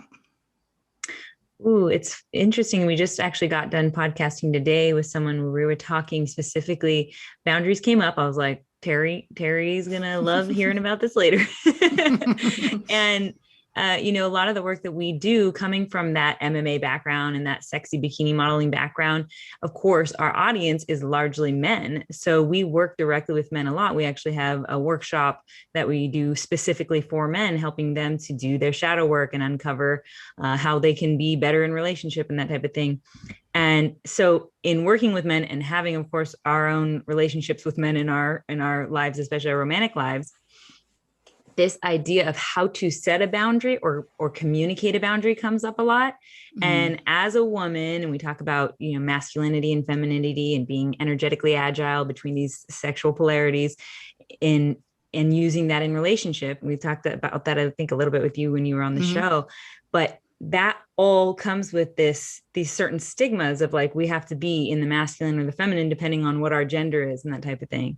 So when you get into a romantic relationship and then you're like, I need to have some firm, structure here. I need to have some boundaries. I need to set my guidelines in this relationship. It can be very masculine, and it is, and that's necessary. And, as feminine bodied people, it's important to know that we need to have that ability to step into our masculine and lay down the law when we need to.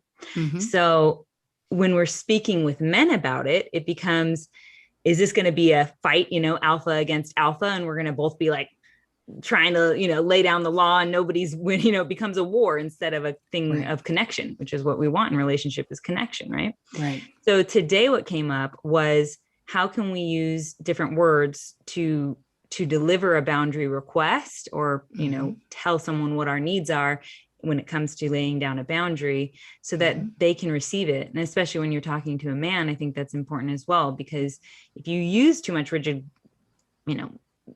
wording, they might flex back on you, and then you're not getting where you want to go. And so a word that we came across today that felt really good was even just using structure, and like, how can we set in place a structure here in this part of our relationship that would really allow us to do better together, to connect better together. And so just rewording it as simple as that is, and there's a lot of other ways to do that, but can suddenly make it from being a boundary war, to being something that's actually almost inviting and a positive thing. Yeah, like a collaboration. What were you going to say, Jade? Well, I think that was like really good for me to hear because, I grew up in a house where I watched my mother have zero boundaries. My birth dad would abuse her and then they would make love. And so to me, there was like zero boundaries with her body, with her emotions, with anything. He just could do basically whatever he wanted. And then, it continued on through my life. Then even when I was adopted into a religious family, I wasn't allowed to have boundaries then because I would be going against my authority. They basically made all the rules and I couldn't think for myself even. So, then in my 20s, dating only boundary destroyers, narcissists that thrived on, my feeling of not being able to set boundaries. And anytime I tried, I would be punished. And so I've now in my 30s, now that I've done inner work, come into, really working on standing in my power and being able to set those boundaries. But I've noticed that, like the parent that goes from 0 to 100 with yelling because they know if they just say it, they're not going to be listened to. I've seen that because I've worked so hard to become who I am and to be able to set boundaries, period. I go straight to the the rigid boundary and it sounds like an ultimatum, and it almost ruins the intimacy because it's very hard, and it's like, you're going to respect me and you're going to respect my boundaries instead of what, our guest and Mercedes was talking about being able to come at it and just believe that the boundary is going to be respected. Like if you were to tell your kid and I'm a mother, so I know this isn't the case, but you tell your kid and you just know that they're going to listen, you wouldn't be yelling. So to be able to come at it like that has actually been a boundary that I'm setting with myself, is, to just be able to speak my truth and not have to war to feel heard. And I think another boundary that I've seen in the spiritual community, as well as with myself, is setting a boundary with myself that I can trust my own inner authority instead of giving it away to others in the spiritual community, because I think that they're more enlightened than me. And I think, well, they've done the work and they're so enlightened. And so I take their truth on as my own. And in that, I end up transgressing myself. And especially being in Austin, that's full of conspiracy theorists, which I love Austin, but it's full of conspiracy theorists. There are so many people with so many very different, intense truths. And I've had to set the boundary with myself that I'm not taking on someone else's truth, and that my own inner authority, I can decide what's true for me. And that truth can still be their truth. Like I don't have to take theirs on, and I don't have to convince them of mine either. Which is such a relief. And there's something about, it's like clarity about whose side of the street is what, right? Mm-hmm. You're like, my truth is my side of the street. Mm-hmm. And what you were saying about not needing to convince is that when you continue to build these boundary skills and this language where it starts to really flow with ease and grace, there's so much less fear about doing it because you don't feel victimized to it. Because you do have the power to step back. You do have the power to say, I will attach a consequence if I need to. But this is my first time boundary request. It is not necessary right now. So I think that there is something really powerful about this age and stage of transformation that really you're both in. And it's so interesting because your show is such a catalyst for your own growth and then for the growth of your community, because of course you're having guests on who are doing stuff that you find interesting and fascinating. And the thing with boundaries is that no matter who else you have on as a guest, no matter what they're talking about, you can always find a boundary aspect of like it being disordered in some way, whether it's a boundary, like you're saying, with someone else's truth, where you're like, that is a limit, right? We talk about our preferences, desires, limits, and deal breakers. That's a limit. I don't need to convince, and I don't need to take it on, and I don't need to convince them that whatever they're thinking about, whatever they're thinking is not true. I also don't need to have it in my life because that's a choice as well. So I think that is really incredibly powerful. We were talking with some of the other guests about, Lindsay actually was on from Almost 30, just talking about the transition boundary-wise from being single into being partnered. And for you, for both of you, like where is that in your life right now? Ooh, I think so much for me has been on my own journey is about absolving shame around where I hadn't had boundaries or where I wasn't good at practicing them, and getting into relationship. We say, maybe this is a common saying, but we definitely say it a lot on the show, that you can't heal, like you have to heal relational trauma in relationship.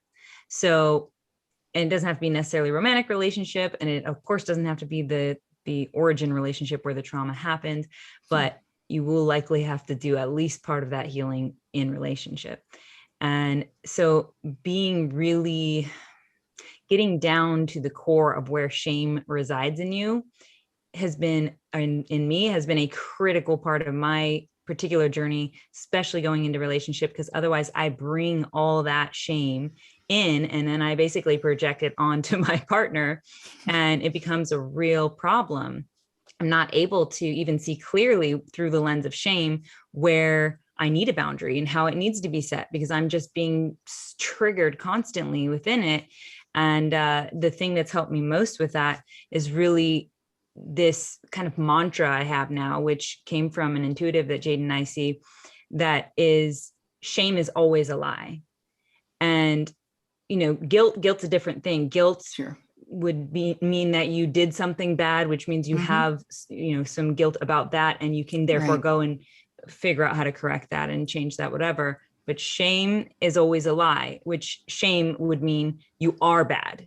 Like somehow you are innately bad. And that's just not true, no matter what. So when you feel shame, or when I feel shame in my own body, and that takes like slowing down in order to feel for it. When I feel that come up in me, though, that's the place where I go, oh, okay, I need to look here and figure out where the lie is and rewrite the old story. And then when I can do that, I go, oh, okay, what I actually need here is, and once I can figure out what I actually need there from the new story, I can set a boundary with that in mind, like really clearly. And now I've done the work, Yes, I love that. So someone saying shame is always a lie. Great mantra. Yeah, it's worked well for me. No, it's true. And it's very releasing, because we get stuck in these patterns and stuck in that belief and all the secrecy. So another thing that's so important about what you're saying is honoring it, talking about it, talk with Jade, talk with a friend, talk with a therapist, write about it. Like, what do I need to do to heal this place, this space? Jade, is there anything else you wanted to add? Yeah, I think what you said specifically with single to partnership. So I feel that when you're single, it's pretty easy to stick to your boundaries, because you're not, well, first of all, no one's really crossing yours, and you're not really having to set any with anyone. And you tend to think like, I was just fine when I was single, like maybe that's where I belong, is just being single. But like Mercedes said, relationships are where the real work is done. And that's where you really learn how to hold space for someone, and how to let someone really see you. Of course, it's easy being single. But I know for me, when it comes to boundaries and that, in relationship in the past, I was always with, Mercedes and I are really into attachment styles. I was always with avoidance, always with narcissists. And so I was always striving to make boundaries with my partner that were just trampled on. Right. Now, though, that I've done the work and I've called in a healthy partner who is securely attached, I've pretty much all the work has had to do with self boundaries, like boundaries with myself, that if I get triggered, I will slow down and I will be responsive instead of reactive. I will give him, what the time he needs also for, because I know if I go to my anxious attachment, I'm like, we got to talk about it now. We got to talk about it now. We got to talk about it now. Then it's going to almost, can almost move him out of his secret attachment into avoidance. So I know that I've got to stick to my boundaries, and in order for this relationship to go smooth, it's mostly with myself. My partner currently is pretty respectful of my boundaries. The one that we both really have to strive for is that, never, we will disagree, but never fighting in front of the kids. And that takes a lot of self-control, because the kids are always there, so that takes a lot of self-control. But other than that, most of the boundaries are with myself, how I'll respond, how I'll project on him, how I'll word vomit and just, put all my energy upon him if I'm feeling panic or if I'm having stress, instead of self-regulating. So my boundaries also with myself that make my relationship go smooth is, that I have some sort of daily ritual or practice where I do have self-regulation. And then also having, I know your first guest talked about this, having boundaries around my phone usage, because when we're constantly on our phones, we're flooded with information, and we're not meant to be like that. We're not meant to be constantly bombarded like that. So giving myself those strict boundaries of I'm not on my phone from this time to this time, because then at dinner, I can be present with my family and I am not on edge from whatever I just saw. And sometimes everything I saw was lovely, but it's just, we're not meant to process that much. No. So yeah, a lot of when it comes to my current relationship, a lot of my boundaries have had to be with myself. Right. Again, just like the No. spiritual community. And It's so true, but it's actually so helpful to hear because everyone has a different sort of path. And I think that what both of you shared is actually so beautiful and so helpful. And I'm just so glad. Thank you for coming on. Thank you for, for being a part of this and for really being a part of inspiring me to do this and what I did from the survey and what we're doing. And here's the big announcement is that I actually created a next gen. So it's literally a small course that I'm doing very inexpensively for all of you who are on here, for everyone who watches this after the fact. But I wanted to say thank you to you guys for inspiring me to do it. And so I'm going to drop the link, which is boundarybossnextgen.com. And it is specific to so much of the stuff that we talked about tonight. But what we did is we really just took all of the information. We had thousands of people take the survey in this particular age group and tell us what are the biggest pain points. And it's so funny because so much of what you guys are talking about are the pain points. And anyone who wants to do it, you guys go check it out, boundarybossnextgen.com. There's instant access to, oh, wait, there's not? No? Okay. Well, there isn't. Okay. So boundarybossnextgen.com. Hold on. There you go. So, they're putting it in the link for you. So anyone who's interested, we're giving away a bunch of stuff too. So people can't afford it. It's like a pay what you can, 27, 37, 47, because what I find is that people are very honest about what they can pay. But what I ended up including was basically all of what we talked about when I was on your show and what I talked about with the Almost 30 girls and the I Love You So Much. And really it was this group of women who inspired me to do it. So I wanted to say thank you for inspiring me and for being in my crew. And I will say to be continued. I'll tell you guys more about, I won't make you guys stay on camera, but I'll tell the rest of you, whoever wants to know more about the course, because I made it for you. So actually, there we go. There's all the information we need to know. So thank you. I'm kissing you and saying thank you so much. Where can people find you before you go? I know the Magic Hour, Magic with a J podcast, which is amazing and you love it, but tell us your personal. Yeah, the Magic Hour podcast, we talk with many people like Terry. Our episode with her was amazing, and that's only a couple of weeks back, so it'll be easy for you to find it if you want to go listen to our conversation with her. We talk a lot about how to set boundaries and narcissistic destroying boundaries and codependency and all that.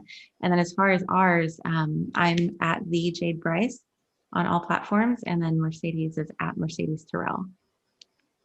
All right. Well, thank you. To be continued. We will do a part 2 to our deep dive. Yes. And I appreciate you hanging around and being with us. Thank you. Yeah. Thank you for having us. Bye. Yes, Absolutely. Thank you so much. Bye. All right, you guys, this was a long night, but it was amazing. There were so many beautiful guests who came. Whatever you're interested in, I made this for you. You asked, it's now there. So check it out at boundarybossnextgen.com. So I've created 5 psychologically based videos. They're like little learning modules for you. 2 powerful experimental healing exercises from my friend Lara Riggio. Gentle healing guided therapeutic meditations. So this is all part of your own journey of me sort of walking you through this process. There'll be 2 live Q&As with me where I'll be answering your questions. So we're going to be doing it over it'll start probably within the next week, and we're going to be doing it over a 5 or 6 week period of time. We're offering additional discounts if anyone on here can't do it. You can start for as little as $27. Literally for the entire thing. But we also have scholarships for people who are in financial, tight situations. So 25% of everything we're doing, we're giving for scholarships. So just know that you matter. You are our next generation. And you being mentally healthy and becoming little boundary bosses is really important. You are our future leaders. Your mental health matters. How you feel matters. How you interact in the world matters. And how successful and happy and fulfilled you become has everything to do with you becoming a boundary boss. So I made this course just for you. So check it out. If you have questions, you know where to go. It's boundarybossnextgen.com. And I just want to say, I appreciate you. I see you. You can do this. I'm here to help and to lead. Please check out boundarybossnextgen.com. And thank you so much for spending so much time with me tonight, being our next gen of leaders and caring about your mental health. I'm wishing you all the mental health that I possibly can, sending you so much love. Thank you for being here. And as always, take care of you.